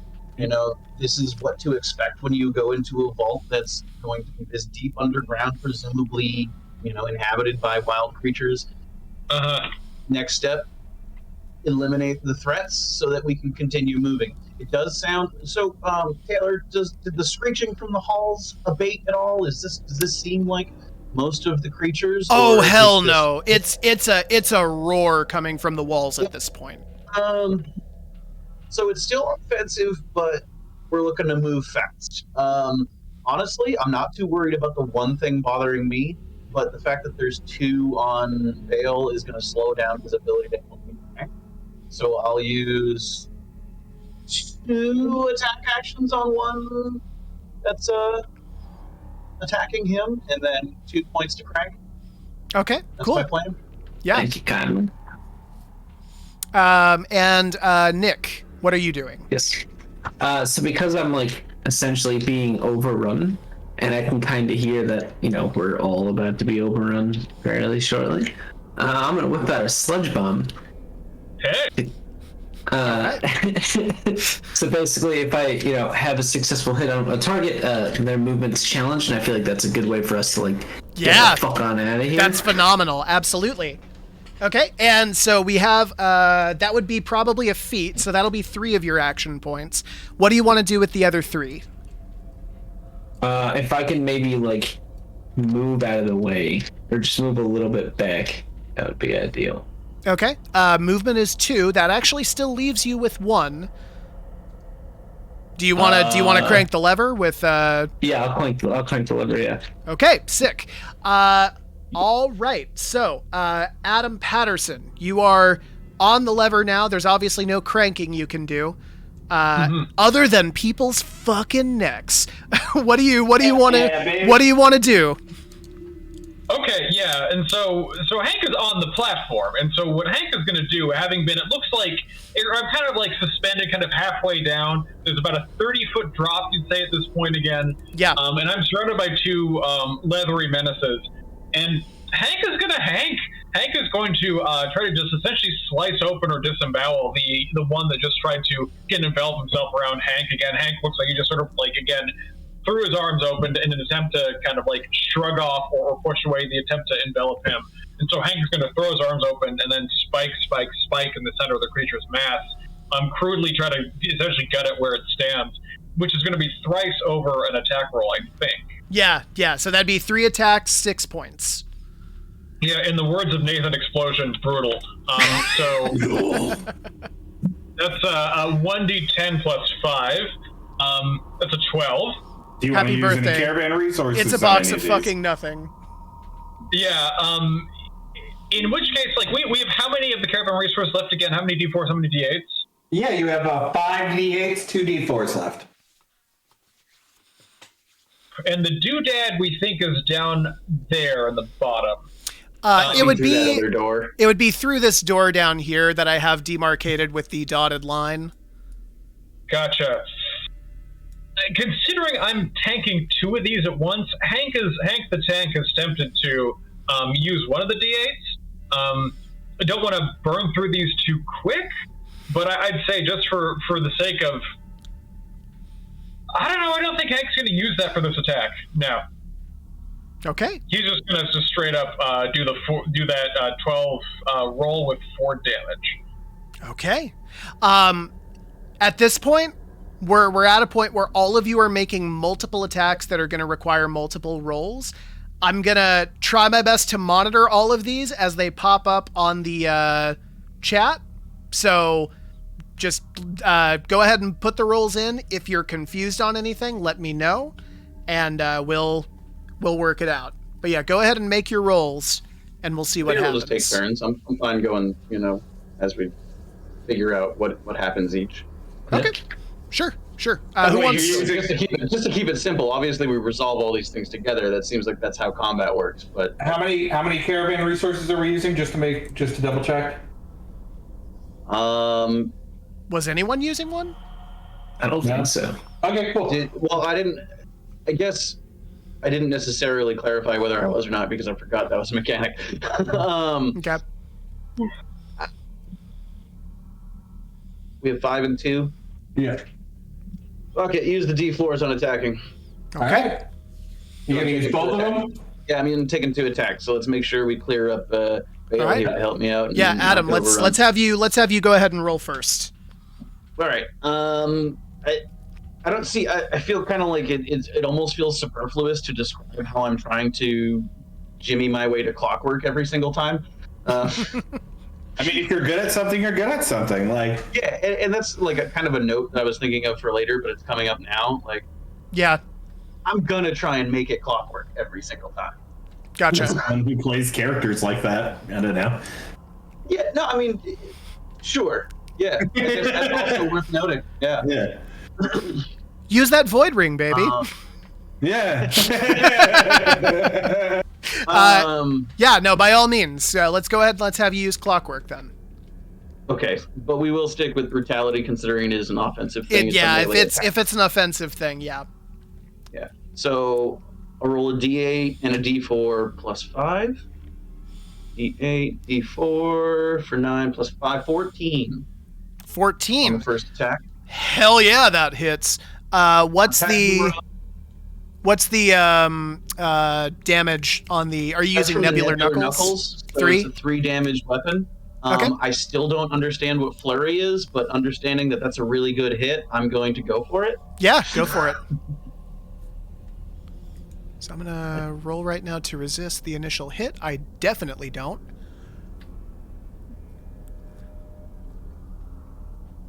I don't know what flurry does. So it's basically if they succeed on resisting, then you are going to be fatigued on your next turn. It's So you just that as described. It's not anything else. Okay, cool. yeah. It sounded like there was another thing to it. No, that's it. Okay, so this, if considering he didn't resist it, he has -2 action points next. Correct. Okay. So another D8 plus 4, or Taylor, are you still working? No, by all means, go for it. D8 and a D4. Oh, that's a 10. Okay, that would also absolutely hit. Let me go ahead and I'm gonna roll. This is a wild instance. There's a lot of enemies. I'm flurrying on every attack. If he fails to resist, he has -4 then. Okay, sick. If that's the case, there's literally no way this thing can resist. And Corey, this is going to be something we're going to need to go over. I got it noted. Yeah, the NPC really can't resist very much, but I'll go ahead and I'll roll either way. Yeah, I rolled a 4 minus a 4 each time. I literally rolled a 0. He has a -4? Because of the Nebular Knuckles. He's, No, No. They get a minus to their action points next round. Oh, okay, So gotcha. currently he has 2 less on his next turn. Well, Yeah. He doesn't even resist this one. He has 4 less. even without the -4, I'm still only rolling a d6 to resist damage. And if we're using the TDV system, like an easy task is a 7. So unless I have additional resources, I can't even hit it. Right, and we didn't give them resources this time, so that is on us. Yeah. Okay, cool. So yeah, both of those are going to hit. Those do 3 damage each time. I don't resist any of those damage. Which one of these were you targeting, Adam Young? The one to the north of Vale here. Okay, cool. So that one's down. Do you have a third attack? Or no, it's... No, because I'm using my other 2 action points to crank. Okay, Yeah. sick. Let's go ahead and let's have you roll those then. Clockwork hardiness. I was just looking to see if there was anything like things are getting crazy, but no, it's still clockwork. So D8 plus 5, 12. Okay. And then I'm doing it twice. I have 2. It costs 1 action point to crank. Yeah, Presumably let's do have it you roll again. That's a 7. That won't work. Adam Patterson, you are now 3/4 of the way down. You're about 15 feet up. But he does manage to get you a little bit further down. As you're going down, let's have you go next. You were doing 3 straight attacks? Yeah, just stabbing away with the spike. So I guess it's going to be a similar action here. Okay. And does it look like the attack is like doing any damage? Is it sinking in at all? Yeah, what you get from the impression you get from these things is that individually they're pretty weak. You were able to tear apart most of these so far with minimal effort, honestly. Their strength is definitely going to come in numbers. Gotcha. Yeah. Yeah. Okay, cool. Good to know. Foreshadowing. Ah. All right, so roll 1d10 plus 5. That's a 10. Okay, And that's going to hit. 4 damage.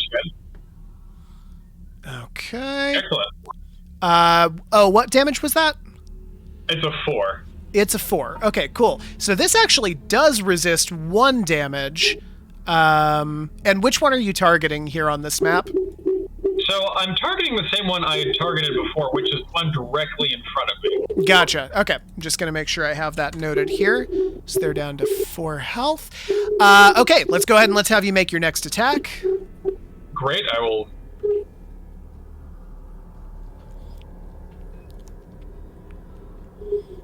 Beeping sound. Who's that beeping sound coming from? Unfortunately, it's just a 7. Okay, yeah, that... Just. Did it disappear when you just went looking for it, Corey? Because I don't hear it anymore. Yeah, I don't hear nothing. Did anyone hear that before? Is it? No, from I did. Arnold? It was kind of like an echoey feedback, like from a speaker back into a microphone. Sure, it's not mine. I just heard it a little bit I again. did too. Corey, my brain just completely blanked. When they're rolling to hit an NPC, what are they rolling against? Is it the body score? Or no, it's the spirit score. Yeah. It's a movement node. Not movement node, it'd be armor node. They're rolling first. That you have to bypass movement. Oh, first, it's the same and as then- with PCs. Yeah. Okay, gotcha. So then in that case, Adam, no. Your second attack does not hit. It doesn't clear their movement nodes. Let's have you roll for that third one. Okay, the fact that it missed, Hank mad. Hank big mad. Hank attacks again. What's that roll?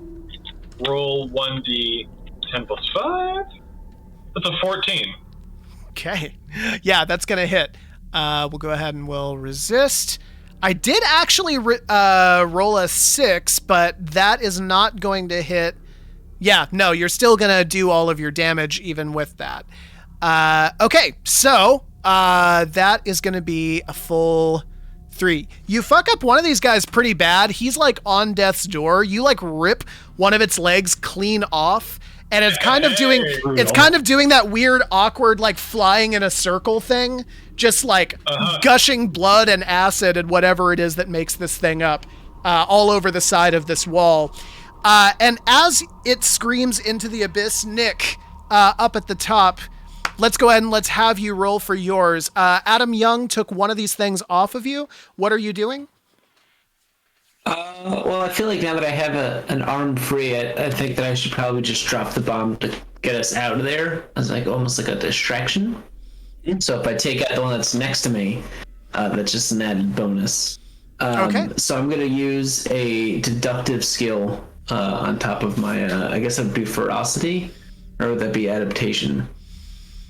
You're trying to, you're like improvising a weapon with this sludge bomb? I'm more or less using the sludge bomb as a distraction, and if this if it works, then it's just collateral damage that I don't really care about. Okay, that sounds like adaptation for sure. Yeah. So adaptation deduction, I like that. Cool. And do you want to use a caravan resource? What do we have? Yeah, you guys have. You have 5 d8s left. I'll use. I'll hold up. Just for everyone at home, the sludge bomb is an item that I gave Nick. The biologic item on a successful hit, a target acts as if their movement is challenged. Okay. So 5 plus my 3 of adaptation would be 8 altogether. Okay, so that would be 8 altogether. Is there any information on the feed as far as the TDV to effectively use this thing? No, there isn't. It's just GM fiat. Yeah. Okay, I'll give you that on an easy task. I think that makes sense. So tell me what this looks like. What do you effectively do? Yeah, so it just drops a bunch of sludge everywhere. The creatures that are barely hanging on are just, slipping and sliding all over. It looks like a 1940s like ice cream house that melted, and people are going crazy. So I've got good news. I've got good news and I've got bad news for you, Nick. Oh, wonderful. The good news is that this sludge seeps all over the floor, including into the gear itself and all of the other gears, making them. Fuck. No, that's the good news. Oh, that's good news. Okay, they're greased up. They're going to be easier to turn now as a result. The bad news is you've used a mostly ground-based weapon on a flying type Pokemon. So this thing is probably not gonna affect a lot of these things' movement unless they actually touch on the ground. But you do have an easier chance now, an easier time turning all of these levers. It can easily be done now by just one person. Okay. See, I gotta disagree with you. Because it's a bomb, meaning it's gonna go everywhere. It's gonna be on the ceiling, it's gonna be on the walls. A bomb it's not like it's just like seeping out. Is it gonna be floating in the air?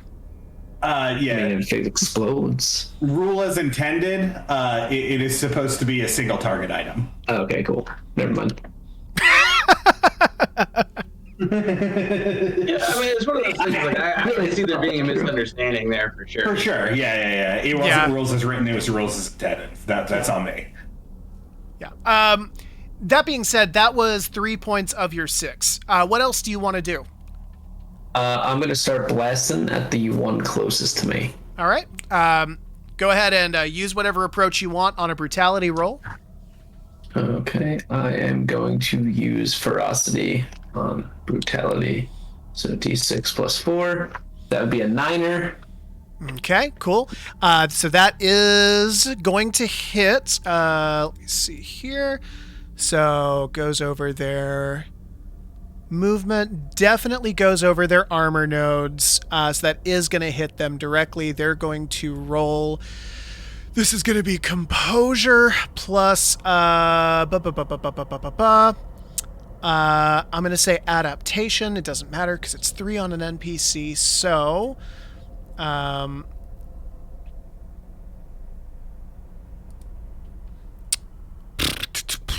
No, they're still not going to hit it. So yeah, what's the damage on your attack do?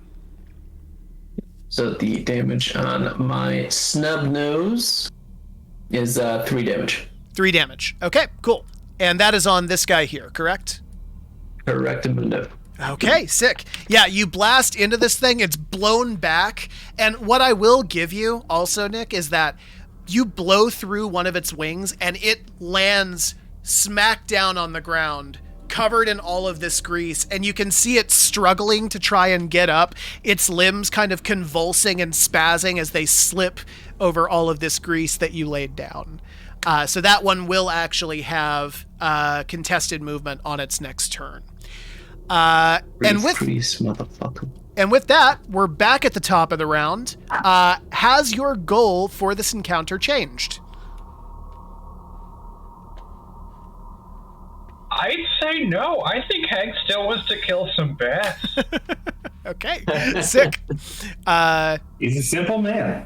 Adam, Simple man. Adam Young let's and see, Nick. intent doesn't really fuck with okay, I see. Oh wait, half your action with this following turn. For sure, yeah.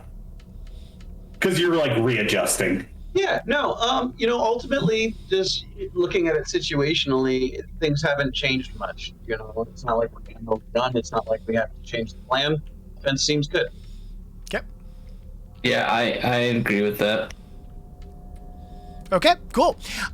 So I am going to use one of my GM moves, and I'm bringing in 3 more Wakanovum as they pop out of these areas.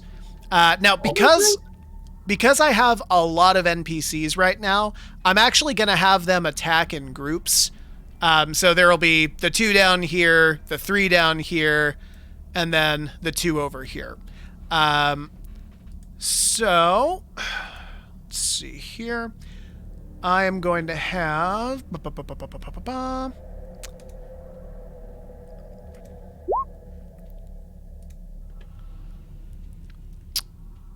see. 1 second, my cats are fighting. I need to break up the kids. No, you're good. Walking over them are fighting. Okay. I'm going to bring you 2 down here.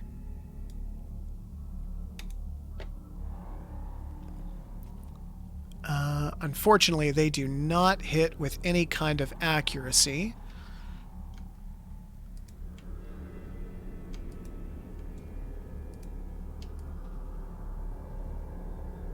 So these are going to go over here.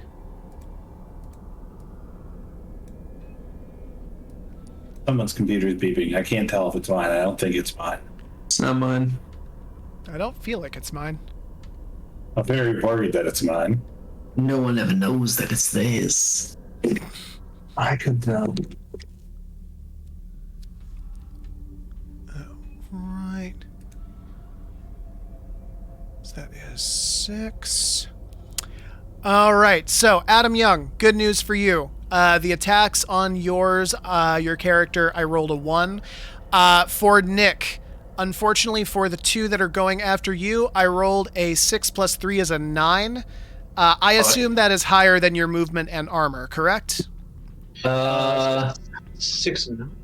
Yeah.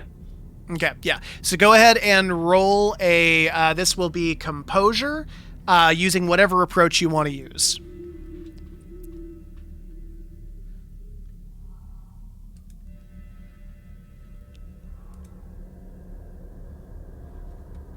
I'm sorry, am I missing composure?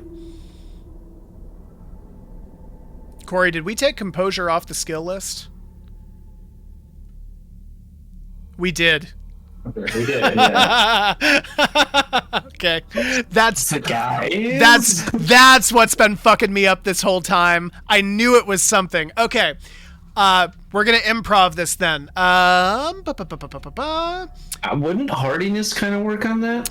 Hardiness is what we're using for the armor. Hardiness would probably be more effective here. Yeah, for now, you know what? GM ruling, use hardiness for any kind of resistance roll. That'll be something Corey and I have to go back and do after the fact. So resistance is hardiness plus approach plus caravan resource if you want to use it. You know, I am going to use the caravan resource on this. I'm going to use another D8. I hope that's okay with everyone. If not, I can use D4. They're for all of us, bud. There's no D4s left, I baby. use the rest of them. All right. So, D8s all day, baby. Okay. You So need I'm to gonna roll 2 D8s here. Okay. Cool. So that's 9. And then... Yeah. Cool. So 9.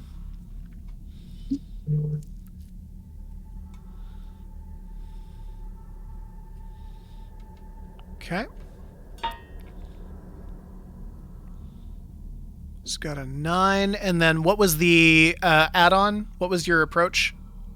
My approach on that was going to be adaptation, so it's just going to be a 12 altogether. Okay, total of 12. So yeah, you definitely clear that. You are going to resist that damage. Definitely a good use of caravan resources, because you would have probably bitten the dust there. All right, cool. You fend these things off. Adam Young, we already did you. Adam Patterson, we're going to go ahead and get you now. So we're doing a D6. 3 plus 3 is 6. Adam, what's your movement nodes and armor nodes, please? Movement is 4, armor is 7. Okay, so we're going to be resisting an attack on your armor.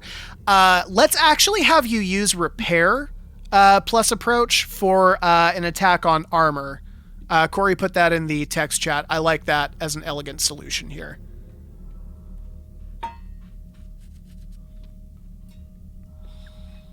And then something Corey is rolling as DM, or I'm going to roll it. You're I rolling just came it. up with it. Yeah, you're rolling it. And you said it's repair plus...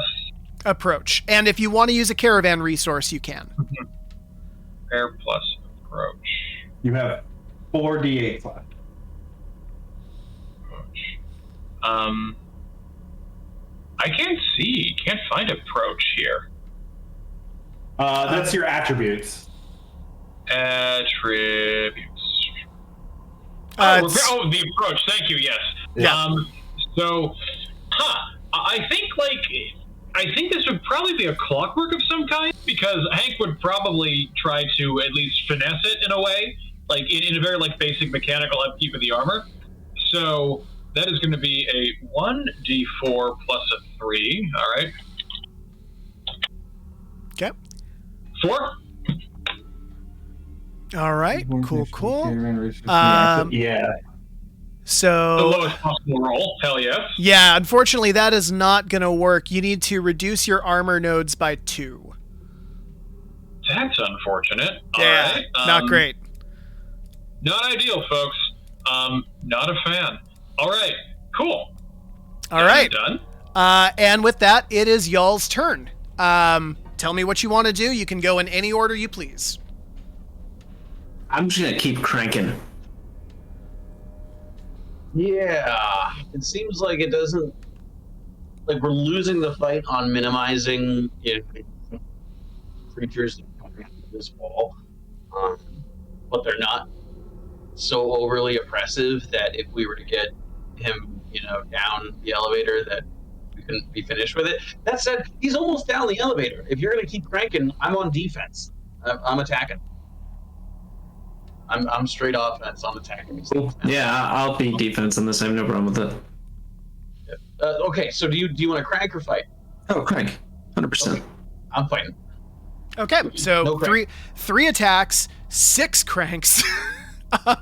And Adam Patterson, what are you doing? Stop me if you've heard this one before. This is a novel take from Hank. Hank is going to take that big, crude, weapon and just, or probably more just, splash away at the bats. You know what, So Hank, that's- let's pick up with you. Let's go ahead and let's have you roll your 3 attacks. Cool. Hank is going to do just that, because I'm being attacked by 3 bats, by the look of it. So Hank is going to continue attacking the bat that he has slashed before. That's a 12, 4 damage. That'll hit for sure. So 4 damage. Which one of these are you targeting? The one immediately in front of me, which is the one Hank has been shanking both. He's dead. He's 1,000% dead. Tell me, like, what happens? Like, what does it finally look like when you kill this fucking thing? He's hung on now for, like, 2 rounds. Okay. Yeah, I can imagine what Hank has been doing is just, like, going crudely for the midsection, and I'm imagining what Hank finally does is Hank just sort of, like, shears the creature's torso in 2, and so, like, it's almost like, God, this is probably a horrifying image, but like a weird blood sprinkler where, like, the wings are still, like, flapping in the throes of death, but, like, all this, like, viscera and acid and blood is almost, like, as it, like, sort of, like, spirals to the ground, or sort of, like, flaps around, thrashing about its last. So it's almost like Jackson Pollocking the entire room. This episode of Vault Peddlers brought to you by Quentin Tarantino. Yeah, absolutely. And not in like a weird feet way either. Yeah, no. And actually, what I do want to impart to you with such a good roll, not only do you carve this thing out, but as you do, you like stab into this thing's midsection and you drag it down. And as you do, your blade hits something really hard. And you keep pulling, and out of the bottom of this thing comes like a giant wasp stinger that you guys haven't come across before. You tear this thing open. It Tarantino sprays all over the fucking room, falls to the ground beneath you, kind of landing on the crank underneath you. And you have 2 more attacks. Okay, Wasp Stinger revealed, Tarantino in motion. Hank is going to turn to the one immediately. This is, again, visually, it's probably to Hank's left, but visually to our right on the map. And Hank is going to, almost like slash down and then sort of, like, rip up again and stab in that other bat thing. Okay. And let me just roll... That again, I should probably copy paste roll 1d10 plus 5. Yeah, let's actually just have you roll both of your attacks. Ooh, that's a crit technically. I don't know if you have crit roll. We actually don't. We do have degrees of success. Yeah. Yeah. So, like, for example, you needed to roll an 8 for this, and basically a degree of success is every 3 over. So 11, 14, you would be 2 degrees over. So basically I'm going to have your attack this time do 2 extra damage. Let me see. He can't resist. He never can. Yeah, even with a 6, it doesn't matter. So, yeah, it's normally 3 damage. Normally a 4. Normally a 4. So, okay, then I'm going to give you... Yeah, if it's 2 degrees over, then you can... 1 down. Actually, roll your third attack for me. Okay, yeah, let's do this. Yeah. Copy paste. That's a 13. Okay. Yeah. You got good at one thing. Who's the pharaoh on this team? Is it Adam Young? Yeah, Adam Young. Hank isn't always the easiest person to be around, but at times like this, you remember why you hired him, because you kind of peer down in between cranking and fighting, and you watch as Hank just literally grabs the legs off of one of these things, whirls it around, slams it into the wall, whirls it back around and slams it into the other one that just like breaks apart onto the side of this fucking wall. And like he looks up and he just like, I'm gonna have to snag that petty coin from Bale and give it to Hank.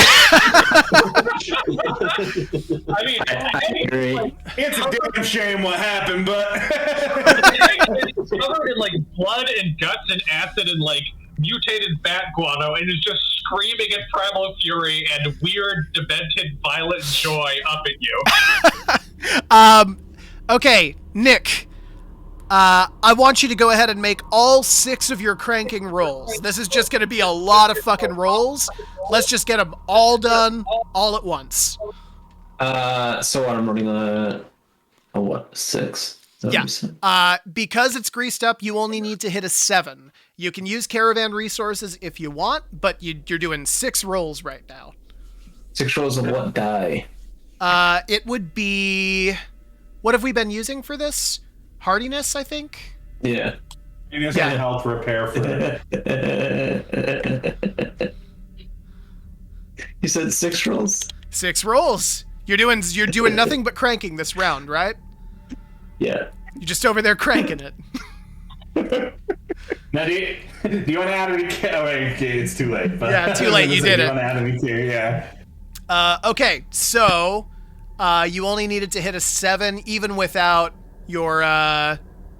Yeah, you know what? Just tell me how it looks. What does it look like as you're just like, you own this fucking crank right now? Bale just like looks down to the ground, looks at the the gear, and just gives it a. He just taps it with his ass, almost like the cool version of the Fonz. The Fonz.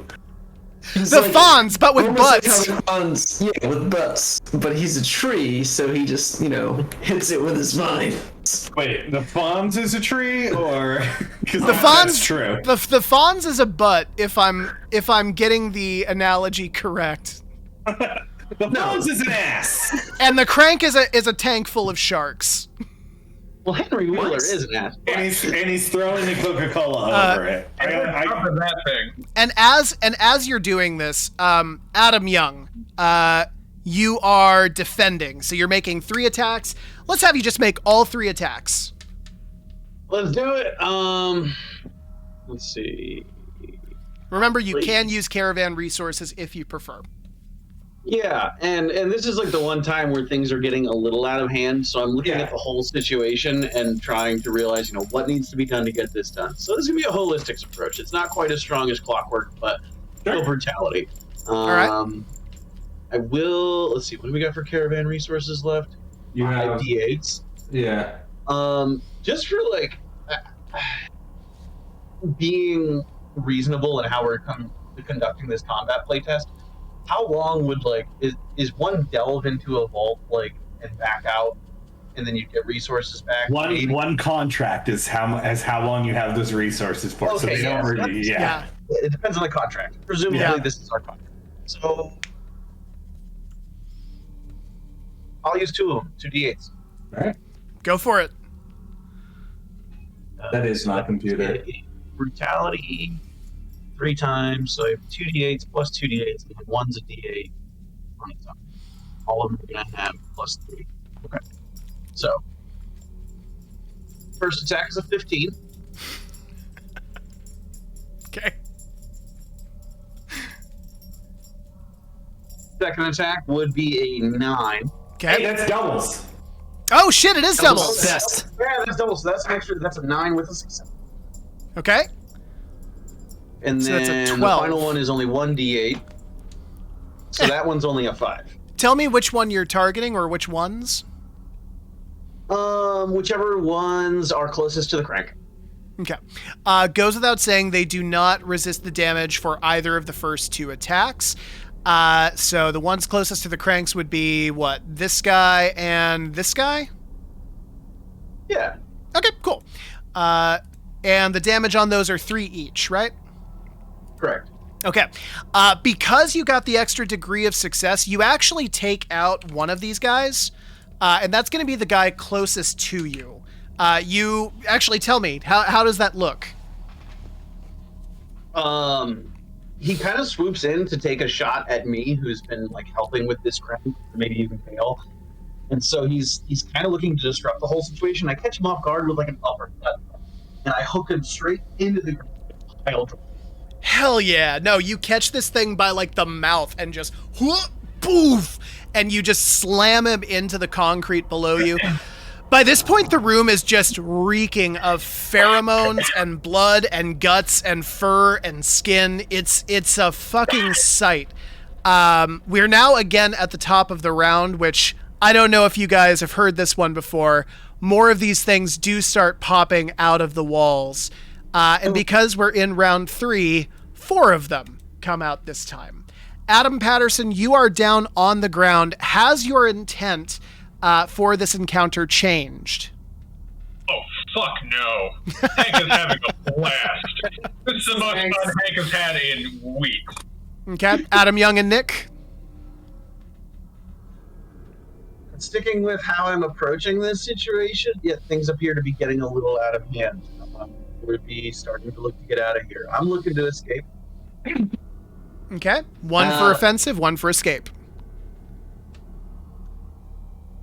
Nick? Bale's kind of torn because obviously Bale's like took a little bit of damage that last time. You know what? I'm gonna keep on pushing forward. Okay. We're gonna just smile it away. Okay, keeping with offensive then. All right, so Wakanovum's going to go first. Like before, I'm going to go ahead and just group these things before. Whoa. Not cool. Yeah, I know what you did. I've done that shit. I do that shit all the time. Hate that shit. Hate everything about that shit. Okay, these guys are going to use their movement nodes to come to you. This guy is going to come to you. Now, Adam Patterson, you are actually on the ground. Hank has actually made it to the lower level. And you are greeted with these 3. They're going to go ahead and make an attack on you. I'm just going to have them roll as a group. That is a 5 against your movement and armor. Movement of 4 and an armor of armor of 5. Okay, goes to the defender. So roll repair plus approach. All right. Oh, and let me know if you want to use any caravan resources. Too late. He already rolled it. No, he didn't. That was me. Oh. I just rolled the damage. Yeah. I heard the blips. Yeah, I'm not using a caravan resource in this instance. Okay, gotcha. So that is a 6 to resist. That unfortunately does not meet the 7. Adam, you're going to take 4 points of damage. On your armor, right? On your armor, correct. Yeah. So armor Gotcha. was 7? No, it was 5. Now it's 1. It was 5. Now it's 1. Oh, wow. Okay. That shit just goes straight down. Wow. That, Yeah, it Yep. does. That's a Yeah, it big does. shot. Okay. Okay. Jesus Christ. All Almost right. seems like movement kicks a whole lot of ass, but I don't know. It's important. Yeah. It definitely can be. I guess Okay. there's definitely a handful of abilities I remember reading through that can really dictate how powerful Adam those Young. things are, because armor can be buffed. Adam Young rolled a 9 against your movement and armor. Yeah, well, my armor's a 10. Oh, cool. My All right. movement's a 6. So roll repair plus your repair plus whatever your approach is. Just to put everything out there, it's 6 damage if you fail this. So, repair... You can use a caravan resource, just putting it out Yeah, there. I'm just trying to think, like, my approach.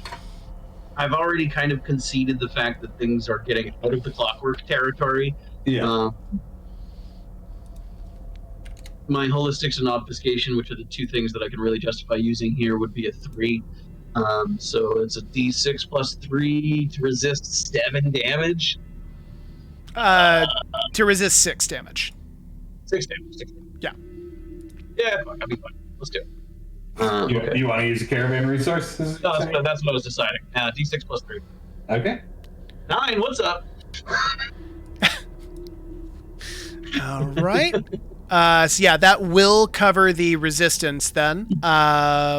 So your armor nodes stay the same. Hell yeah.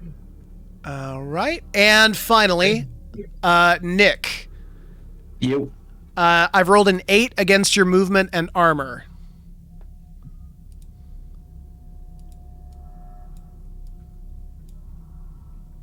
What Okay. What am I over? What am mean- I under? So you are 1, 2, 3, 6, 7, 8. I'm at a 9 for armor. So it's going to take armor and resistance. Yeah. Okay, gotcha. So armor resistance. Go ahead and roll repair plus whatever your approach is. And if you fail the roll, you'll be losing 6 armor. Fucking hell. I am going to try and be as tactical as I can about this. So I'm going to say clockwork and repair. Since D4 plus 4. That's an 8. There you go. That's an 8. Okay, yeah, you resist that damage.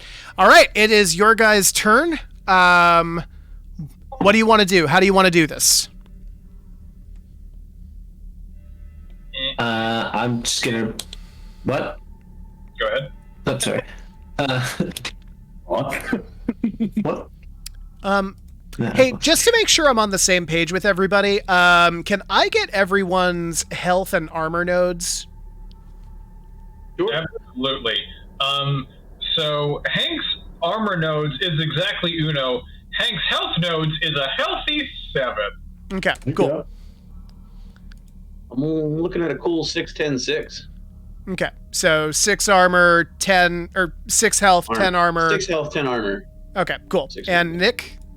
I'm looking at 6 health, 9 armor, and 3 movement. Cool. All right, we're good.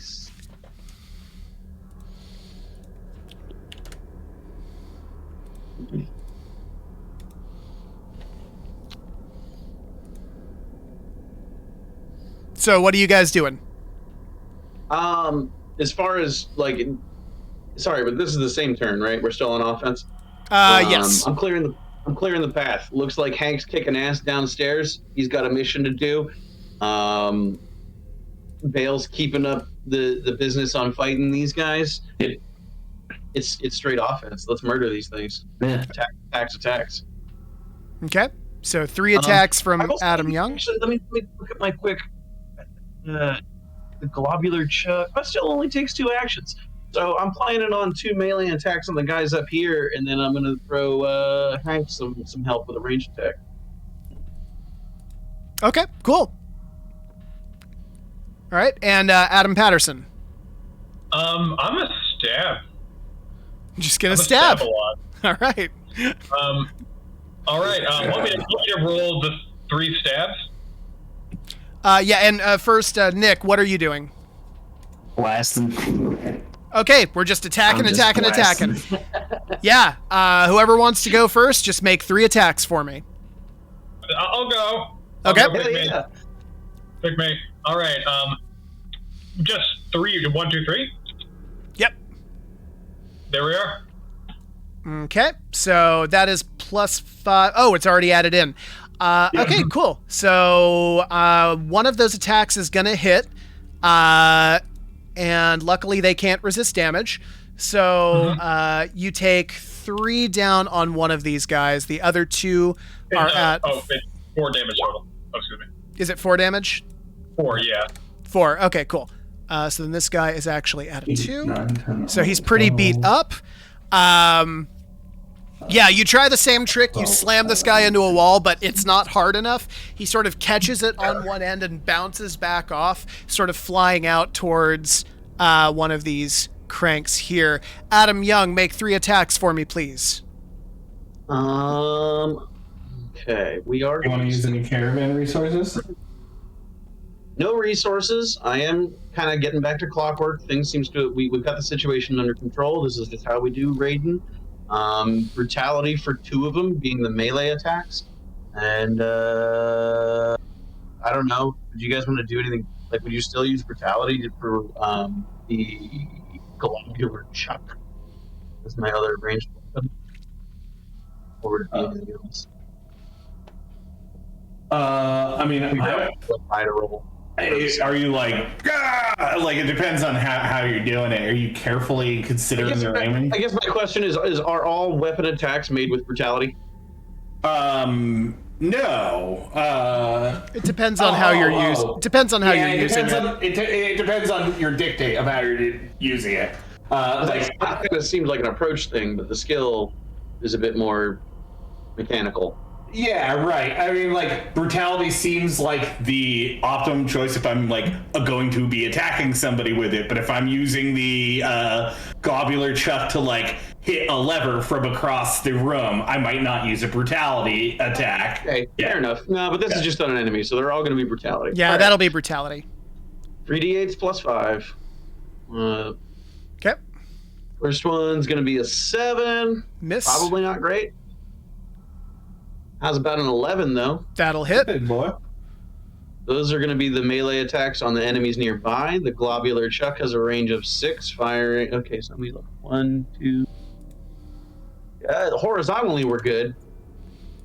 But if those guys are down low, I would presumably have to move and can't use this. I don't know how you guys want to roll that.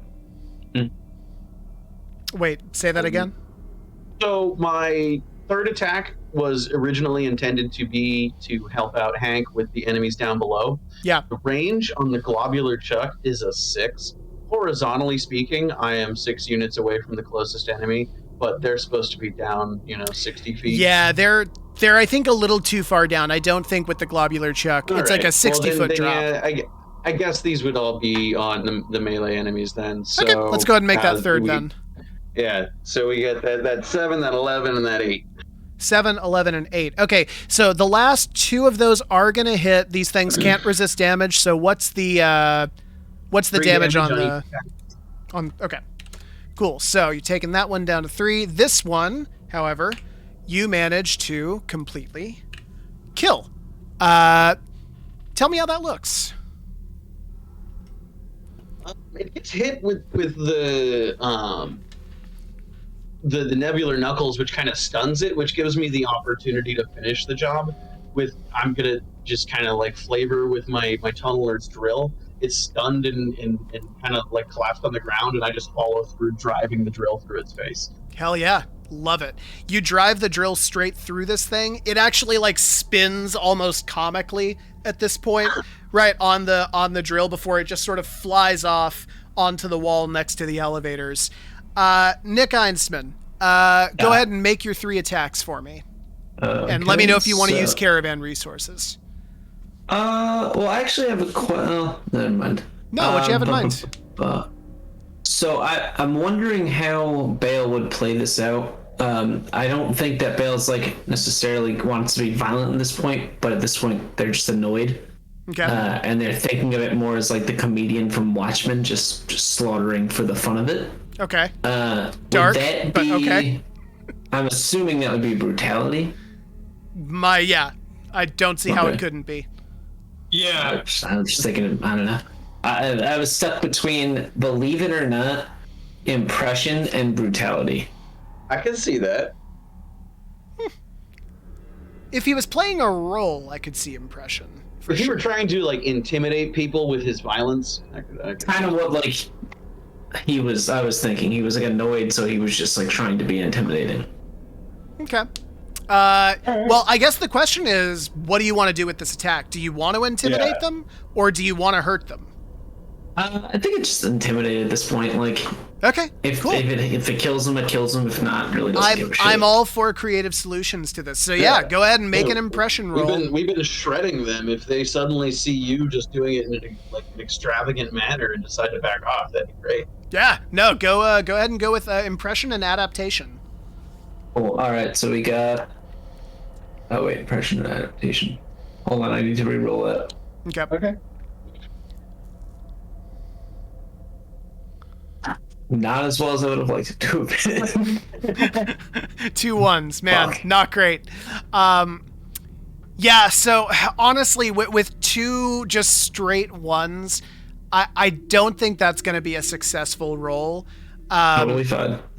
What I will give you, and this is maybe useful information, is that these things are a hive.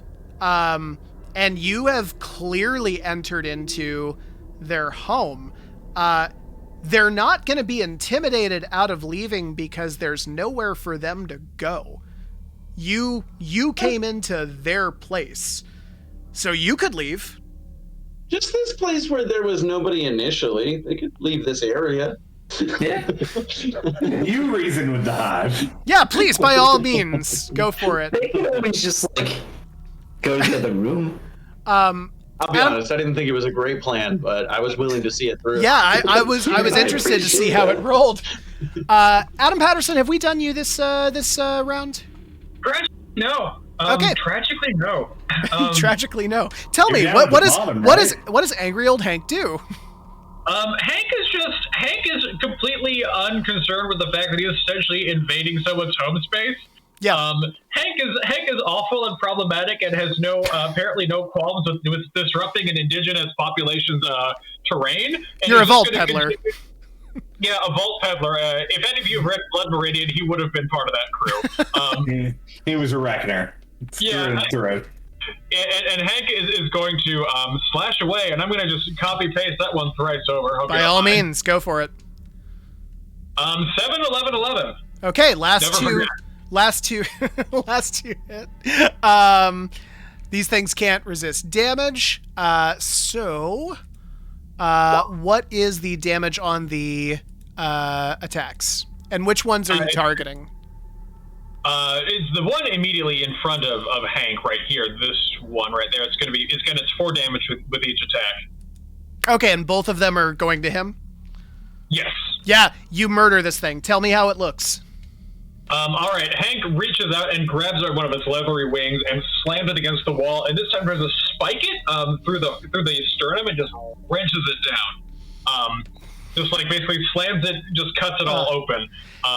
And then actually takes both things and just kind of like swirls it around over both like severed parts with a separate wing, whirls it around its head like an incredibly enthusiastic and blood-soaked cheerleader. Pheromones everywhere. Wow, the cheerleader thing got me. It's great. Yeah, no, you tear this thing open, and like, you know how like when you come across a spider corpse and it's like laying on its back and like the legs are all like crumpled in and shit? It like it does that, and it's like super gross as you're like doing this. You like throw both of them ahead of you, and they're just like 2 layers just like crumpled. It's just gross. Ugh. Nice. So here's a quick question. Well, we clearly can't intimidate these creatures to flee. Is this having any impact on like their morale or their like attack, or are they just like continuing to just like fuck you? They might as well be ants. Yeah, you could try intimidating wasps. It would have a similar effect. I mean, how do you intimidate wasps? Bad manners? Oh! I'm gonna roll for psychic damage. All right, we're back to the top of the round. It is round 5. You guys have actually lasted a lot longer. This has been very eye-opening for me. I was very certain you'd be dead by now. Yeah, we can shred a lot of things. You really can. You are not as vulnerable as I thought you would be. That being said, part of that you've always got to consider the fact that we rolled fairly well. Yeah. True. We've used a lot of our caravan resources. The other thing, and on a number of occasions, the enemy has also rolled a lot of ones. The other thing to consider is that only one of you, after all of these rounds, has gotten down here. The door to exit and end this combat, only one of you currently has access to. So, see, I was under a different impression of the entire scenario. Okay. Yeah. What was the impression you were under? Like, I figured that one person can do it. Right. Somebody reaches the MacGuffin and then we get him out. Yeah. Well, you could certainly try. Because presumably we're going like. That being said, you shut your reckoner down and he's just murdering. Yeah, unfortunately, he doesn't have much of a mind for archaeology right now. Yeah, that was the point I was going to make. He's wrecking things really well. I'm gonna wreck it. So these guys are now swarming you. You are right back to where you started. More enemies than ever before. I'm actually going to be making 4 different turns now because we have so many different groups. Okay. Adam Young. Yeah. 2 attacks on you. Each one goes to 7 against your movement and armor. Looks like I We've don't still clear got- your armor, right? I was gonna say we still got an armor of 10, movement of 6. Okay, let's go ahead and roll repair plus whatever your approach is. This will be only reducing your armor by 1. Repair is a D6. Frankly, I'm feeling a little emboldened by our general success in the fight, and am no longer really scared. So I'm feeling fine with clockwork. This is just kind of handling the job now. By all means. So D6 plus 5. That'll be a 10. Okay, cool. That is definitely going to clear it. So no damage to you. Nick? Yeah, things are scraping across the metal, across the armor. I mean, it's a tunneler. He's not really... It's kind of like an underwater, like, old school fucking... Diving helmet, yeah. Diving helmet kind of deal. So, yeah, things are fine against Chitin. Nick, go ahead and roll a repair plus approach. These things don't clear your armor. Okay. And that's for 3 armor nodes. Shit. Okay, I'm gonna say approach at this point is gonna be ferocity because he's embarrassed as shit. Okay.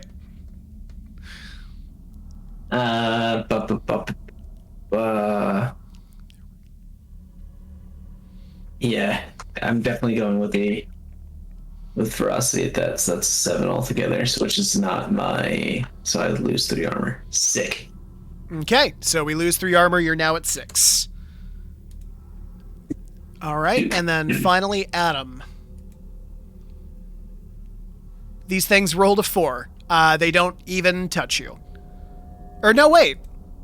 Ha! Your armor's at a 1.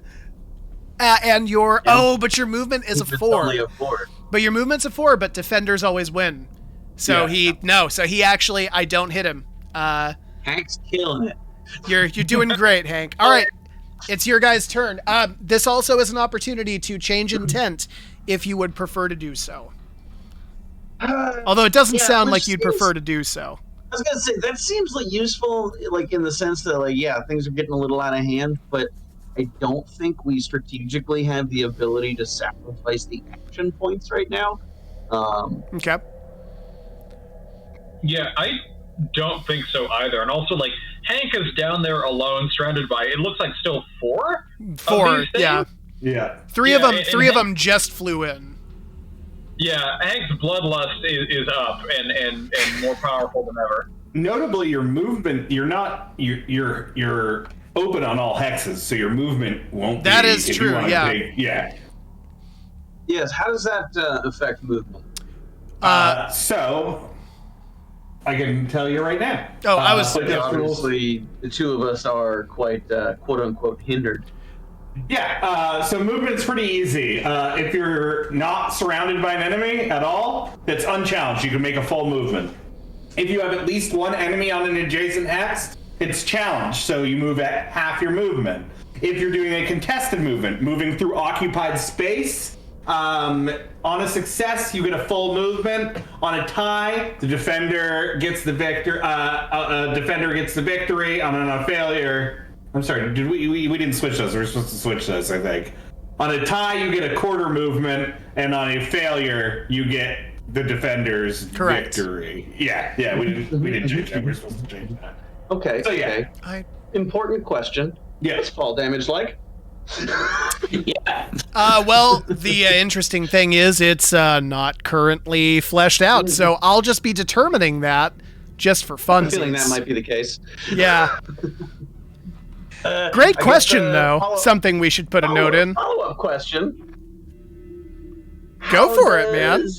You consider you haven't dictated any of this yet.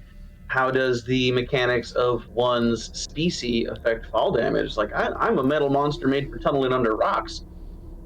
Yeah. Yeah, I feel like he can take a hit. He can take a hit. It's contested. It's taken up by the mechanics of the game, which would be your armor notes and stuff. Right. Well, for fall damage, they're non-existent. So we're determining this now. So I mean, Adam, look at so hang on. So let me work this out. Adam, you currently have an armor node of 10, correct? Yes. This is a Yes. 60-foot drop. Yeah. I would say that if you were, I'm assuming you're asking because you have in mind that you want to jump off this cliff, right? That's the idea. And I'm going to argue each armor node buys me 10 feet. No, definitely not. It would be a contested roll of some kind. Yeah. Or you'd be hitting a high TDV. Either way, you're probably going to take damage. Yeah, I don't really have anything to aid in my ability. Look at your feet, though. So here's No, that's what I'm saying. I've already looked. Like, I really don't have anything that helps me to do this. So here's drilling. I could drill my way down, but I sacrifice half my movement speed to do it.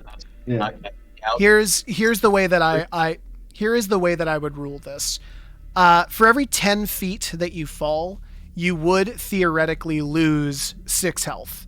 Goes straight through armor. Falling in a suit of armor, you're still gonna fucking die. What I will have you do is to tell you as would be, I could jump off my mom's.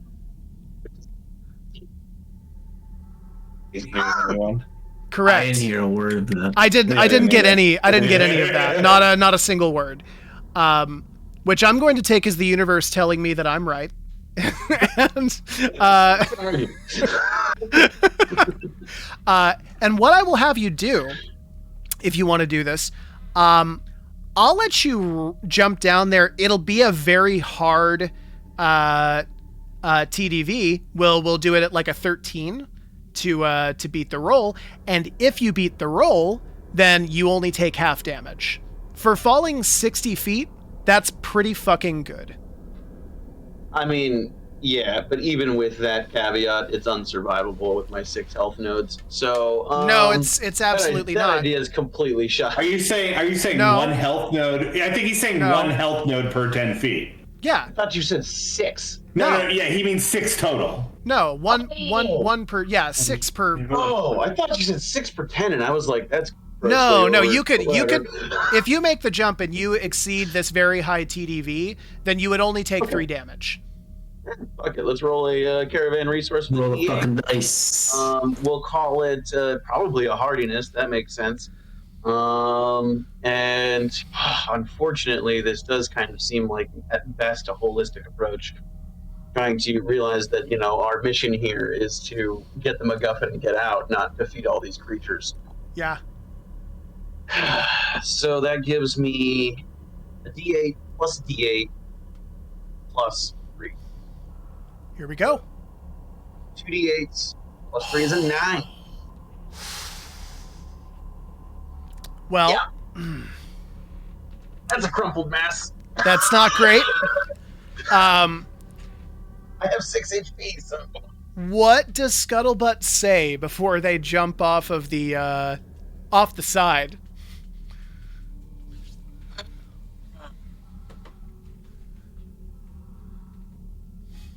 I don't know. It was optimistic of me, so let's get the MacGuffin and let's get out of here.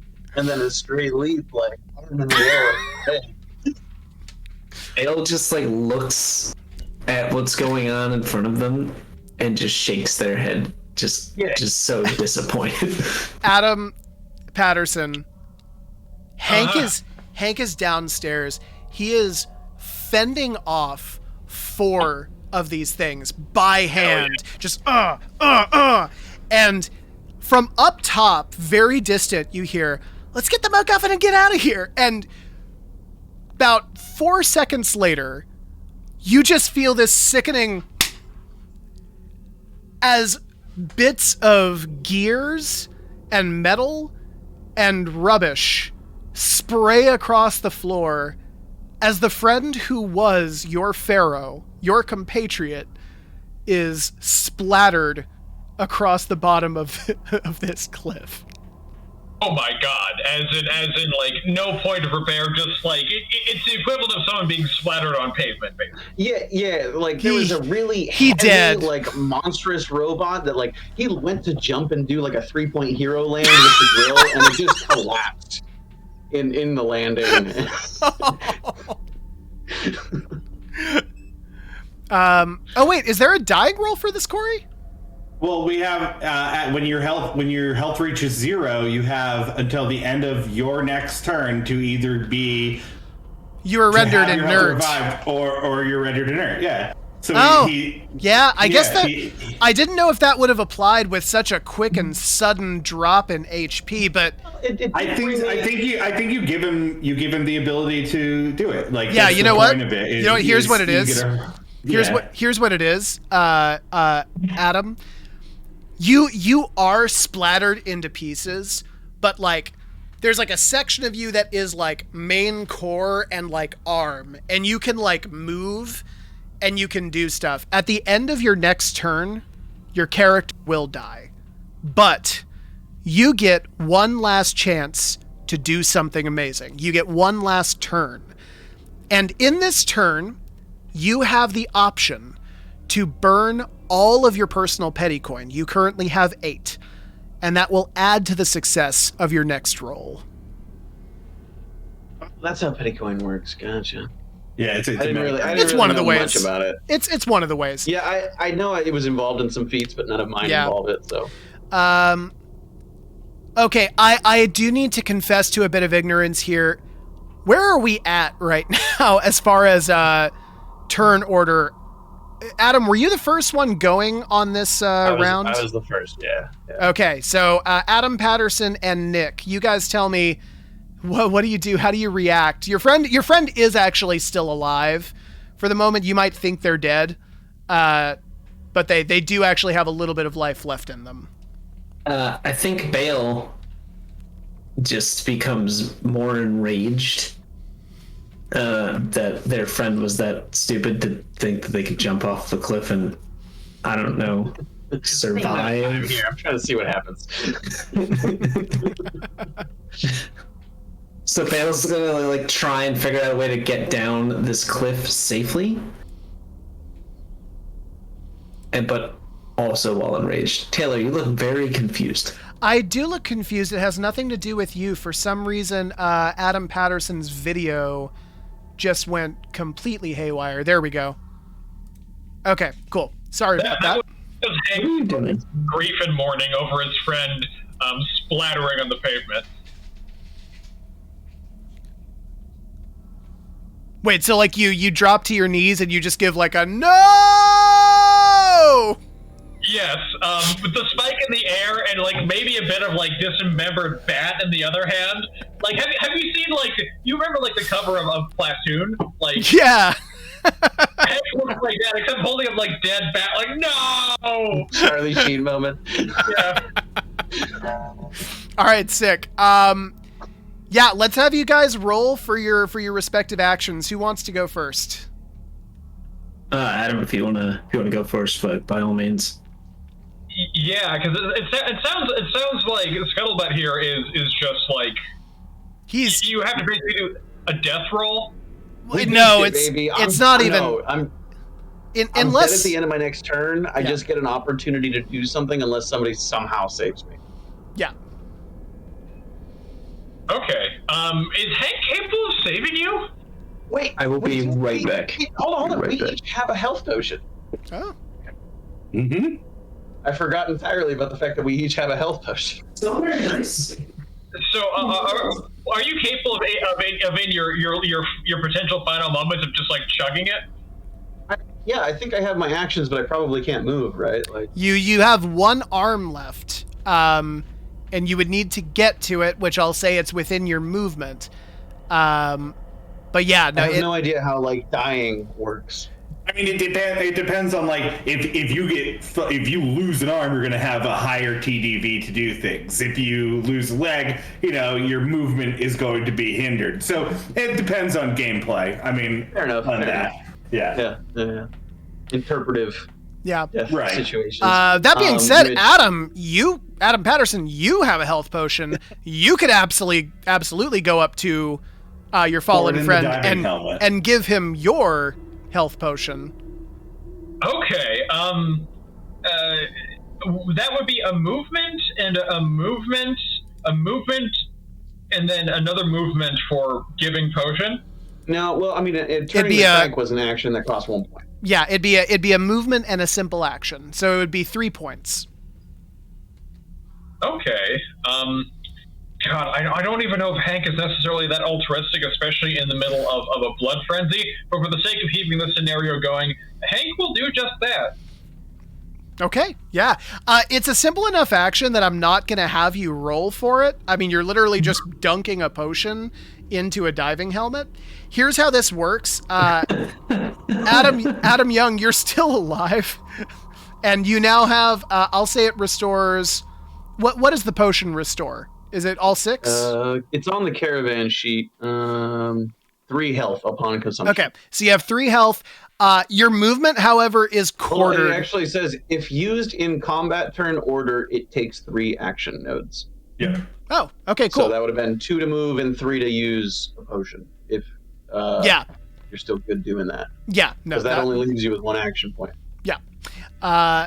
And so, yeah, with that then, the way that this works, Adam, is you are alive, but still very much separated from the rest of you. Until that gets fixed, your movement is quartered. Because you literally just have an arm. I mean, that's fair. Yeah. It's quartered because you were quartered. Yeah, because you are literally a quartered person. All right. Adam, you've technically got 1 action point left. Do you want to spend it on like a simple action or?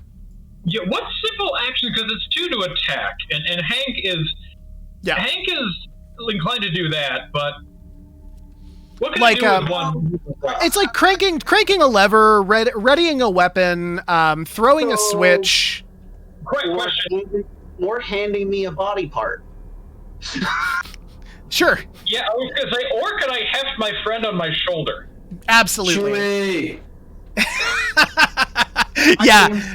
Yeah, go ahead and I think that would be what is that? That's got to be like a oh man.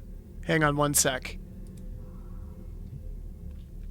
I don't want to use hardiness because we've used hardiness for like fucking everything. Repair. I think it's a holistic repair. Or traversal. Yeah, also could be traversal. Whichever one of those suits your character best, Hank. And it'll be just a 7, like very easy to do. You said it's repair and then holistic for the approach? It could either be repair or traversal, and then holistic approach. I will not be able to clear that. Oh, shit. Well, we still have a D8 of caravan resources. You have caravan resources. There's still 1 left. All right, because those are like Hank does not have, at least in this iteration of the character, she does not have good repair and does not have good holistic. Okay. In fact, Hank's holistic is a 1. Oof. That being said, this is probably a caravan resource moment. In which case, Hank is going to put the 1d8 plus the 1d4 plus. All right, so yeah, give me that roll. All right, it's a big one. All right, and then roll that d8. Yeah, you got this boy on your back. And the door is like right there. On your next turn, you can absolutely make a run for it. That being said, we're still up top. Nick, what the hell are you doing, man? You're up there alone now. Oh.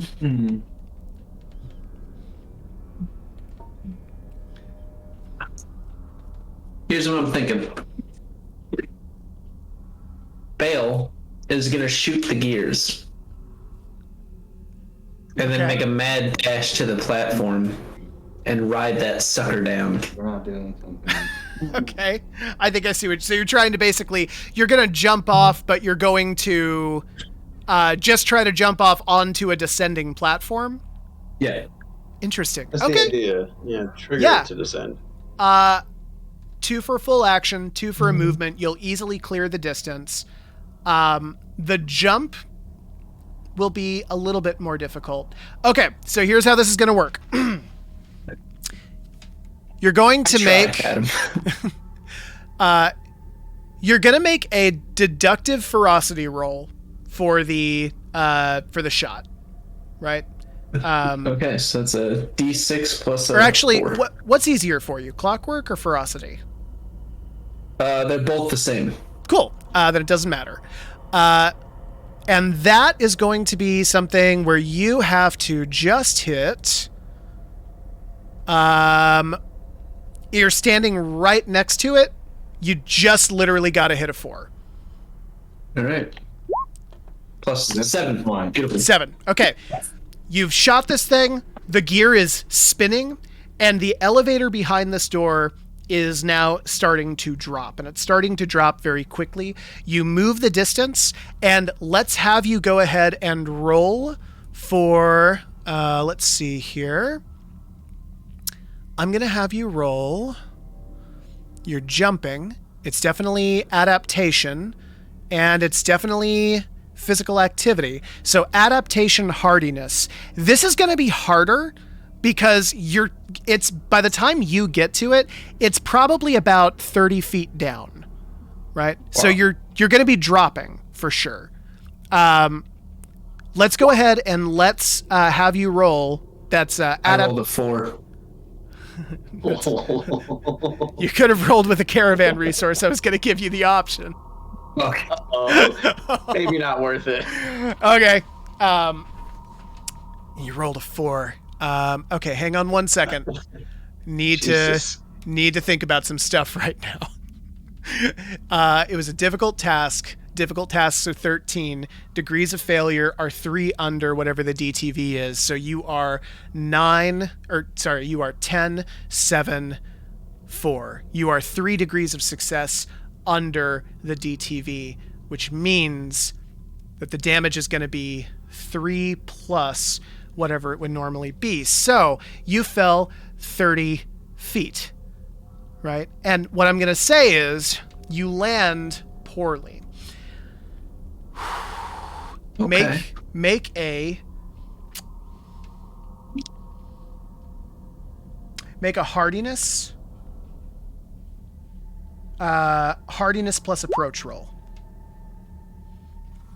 So would that be a ferocity or clockwork? It's up to you. It's your approach. All right, I mean either a 4, so it's going to be an 11. Either way, 11. I pan that out. That's actually a pretty good roll. That's going to beat a moderate task. So you are going to take 3 points of damage. Okay, you know what? I'm not dead. And as you do, this elevator slams to the ground, and you look up and you see Hank with this like now broken thing on his back. And with that, we are back again at the order, or the top of the order. We're now at the 6th round of combat. So 1, 2, 3, 4, 5, 6. Good luck, y'all. All right. Adam Young, these things are... Or sorry, Adam Patterson. These things are unfortunately coming for you. Bring it, bitch. I'm going to take the best of 4. Oh my God. You have got to be fucking kidding me. Only one of these hit, and it hits at a 4. It unfortunately is actually going to hit your +3. Oh no, it hits a 5. Yeah, it hits a 5. That's higher than your movement. It's higher than your armor. Roll a not composure. What did we say? Hardiness plus approach to resist damage. All right.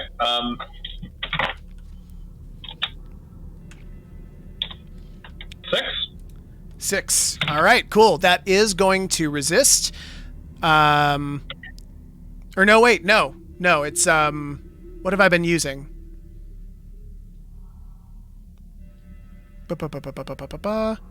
I've been using the medium. No, it's a 10.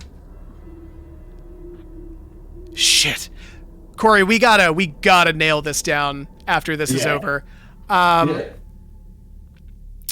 No, I'm going to say that actually doesn't hit. Luckily for you, Adam, it was only 1 point of damage that you were wagering here. So I think what happens is these things swarm on you. You kind of fend one of them off, but one of them gets a stinger in and sort of jams you right in the gut. That's rude. It is, isn't it? It's especially... it's especially rude. God, every time with these fucking gears. It's especially rude because the two of you are going to get it again. 1, 2, 3. Yeah, so that is going to hit again. Go ahead and roll composure. Plus... what's the word? Plus approach. All right. It's a 9? That's a 9. Okay, cool. That is going to be over the 7, so you don't take any damage there.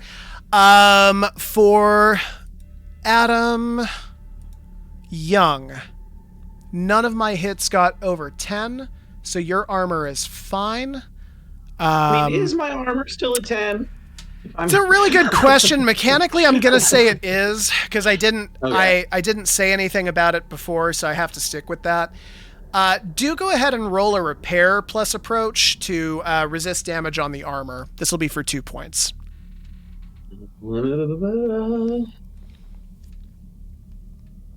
Yeah, all right. D6. We'll call it plus 3. That was an 8. Okay, that is going to clear the hit. So, Adam, your armor stays intact. Hell yeah. And with that, we're back at the top of the order. All 3 of you are at the bottom. So, has your goal for this encounter changed? Yes, stay the fuck alive. Yeah. I think at this point in time we're just gunning for the MacGuffin. Yeah, so it's escape right now then. Yeah. Okay, so bad news is your action points decrease to 3 for this round. Luckily, you only need 2 of them to make a full movement, which will get you to the door. What? And your movement goes up because you chose the escape. Yeah, and the movement goes up. So that Well, will... here's a fun question. Yeah. Switching to the escape intent lowers your health. What if you only had, say, 1 health remaining? We talked about that. We don't have a good answer yet. So I mean, I don't know. Part of me is leaning towards like, if you're making the switch, you're making the switch knowledgeably, and if it's important that the rest of the team survives, if one of you dies, then so be it. Yeah. The other option is you can't, right? You kill yourself by changing intent. Yeah, I mean, like that. Those are the 2 options. Okay, I'm not sure which one's good. There's the third option, which is like it's more of a health maximum reduction, or you just can't lower it to lower than 0, so you can bring. So it's sort of the case, and this is getting broadly out of the game space. Let's talk about it after, like, real quick. You let you guys I've got Okay, one last. sorry. I've got one last thing that I'm gonna do here. So Yeah, that was my bad. Sorry. no, the 3 of you make your way through this door, just basically fending off these various vultures, right, that are descending upon you, sort of grabbing them by the legs as Hank has learned so eloquently to do, and just kind of slinging them one way or the other. You get through this door and you hold it closed, and you hold it like just as hard as all 3 of you can, and you're holding it like this for probably close to 10 or 15 minutes as these things just batter over and over and over and over and over again against the side of this door until eventually it stops. And you look through these little glass peepholes and you can just kind of see them just almost nesting, almost caring after they're dead, sort of like putting pieces back together again. And as you do, you start to breathe this kind of sigh of relief until, Hank, you start coughing violently. Oh, this bad. Violently. Damn it, Hank. Violently. something is very wrong. You know it before you know anything else. It's just something is off. Something doesn't feel right. It doesn't feel normal. You start to cough, and this purple ooze starts to build in your mouth. And our scene ends as our two alive members, right? As our two alive members kneel, right? Holding Hank as he starts violently convulsing. And the camera fades to black. Nice. Aw. But Hank was my hero. Hank is everybody's hero. He's he's the man. Hank is what we all aspire to be. R.I.P. to a real one. Hank almost certainly got like. For the record, we don't know Hank is dead. I set that up as being very much open-ended. Hank could make a comeback, but you gotta leave him. You gotta leave him with a hook. Well, it worked. Okay, and with that, I do want to thank everybody for sticking with us. This has been a longer stream than normal. We can totally talk or whatever, I don't care. I just wanted to say thank you so much. That is the end of the actual combat playtest. Oh, it's just 10 p.m. I was ready for character 2. Yeah, right? Corey and I prepared 2 encounters because we were like, oh yeah, it'll probably we'll get through these real quick. And it's always the case. Like, I always go overboard. So that being said, like, if anyone's available next week for another combat playtest, let me know. If anyone out there wants to join for playtests, we have open slots. I was just talking about in chat. After another combat playtest, I want to get into the nitty-gritty of doing contract negotiation. I want to get into the nitty-gritty of doing exploration, of doing downtime playtests, because... And as this is pointed out, there are some disconnects going on. And some of those disconnects are because, like, this is supposed to be a long-form game. It has multiple components. And I'm hoping that they gel. Some of them, obviously, I've got tons of notes about how this went tonight that we are going to address and then try to do combat again, see if that goes into it. But, I mean, like... I had a fucking blast. Yeah. We get to play the game we've been working on for a long time. And frankly, it worked. Like, I don't know. There's mechanics here. We're having combat. There's people dying. I feel like I'm making noteworthy choices in my. Everything's good. Yeah, that's good. And Adam, as for the idea, just to touch back on the thing, it is very rare that you have actual like potions and stuff in game. Like, notably, I gave you guys access to a job that gives you all one temporary like health potion that cures 3. That's not a common item in the game though, by any means. So I do wonder if it would work in that, like, we're prioritizing not a lot of health potions, so reducing maximum, unless it's a permanent reduction of maximum, which is an interesting concept. Oh, and just changing intent? That seems a little extreme. Brutal. Yeah. But yeah, thank you, all 3 of you so much for sticking through it as well. Yeah. We love all 3 of you. You're like our favorite people ever. It was a blast to have you all with us. I'm telling Shayna. Yeah, I'm definitely I would have Shayna on this stream in a hot second, but she doesn't want to. She's made that very clear. No, I'm just gonna tell her that, like, she's not your favorite. Yeah, after months of not like being part of a stream with her, and be like, "Hey Shayna, hope all is well. By the way, Taylor says you were not his favorite."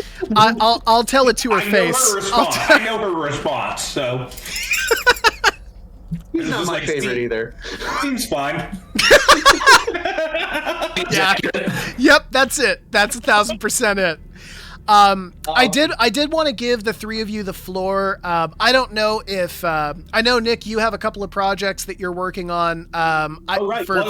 For our 2 Adams, if you guys have any projects that you're working on that you just want to give a quick plug for anybody who might be watching or you think might be interested, the floor is yours. I'm writing a book about climate change. That's Yeah, only tangentially relevant to the theme of this setting in terms of ecological collapse. That is, I'm literally on the last chapter of the book. It's a whole question of like finding a publisher and lining that all up, but like fingers crossed, that's the next step. I will keep our loyal audience of 5 consistent viewers posted for when it gets published. So thank you all for the platform. Absolutely. Yeah, man. Hell yeah, let me know because I'm down for an order. Yeah. Oh yeah, thank you. I'll fucking order the fuck out of that. I 1,000% am going to buy your book. Yeah, I think that was Taylor's first download on drive-thru for the. Adam Young. Nothing in particular. Just the idea that like I know you and Corey are familiar with the fact that I'm playing with the idea of starting my own campaign. I haven't really run a game ever. But it's a little, I don't want to commit to anything. Like I got a lot going on in my life. I'm moving soon.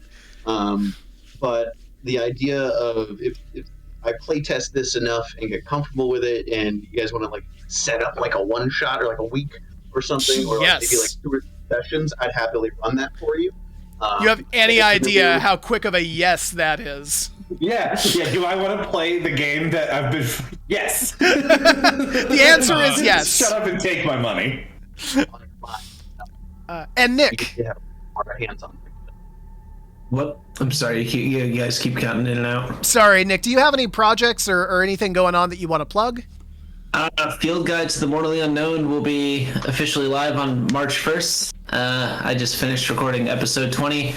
And then I'm gonna start with a 8-part series of Pennsylvania lore.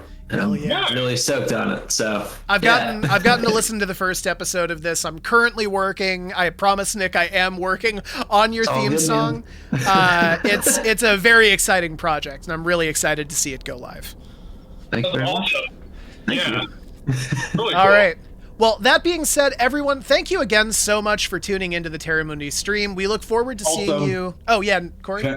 Real quick, anyone here, anyone watching, check out Elstragoon's streams. They're very cool. He's working on dope projects. Hombo is the realness. Like, the OG. Elstragoon needs to be a playtester on this stream because he probably knows our game better than we do. We keep changing on him, so probably not. No, he knows. Okay, well, that being said, everyone, thank you so much for joining us tonight.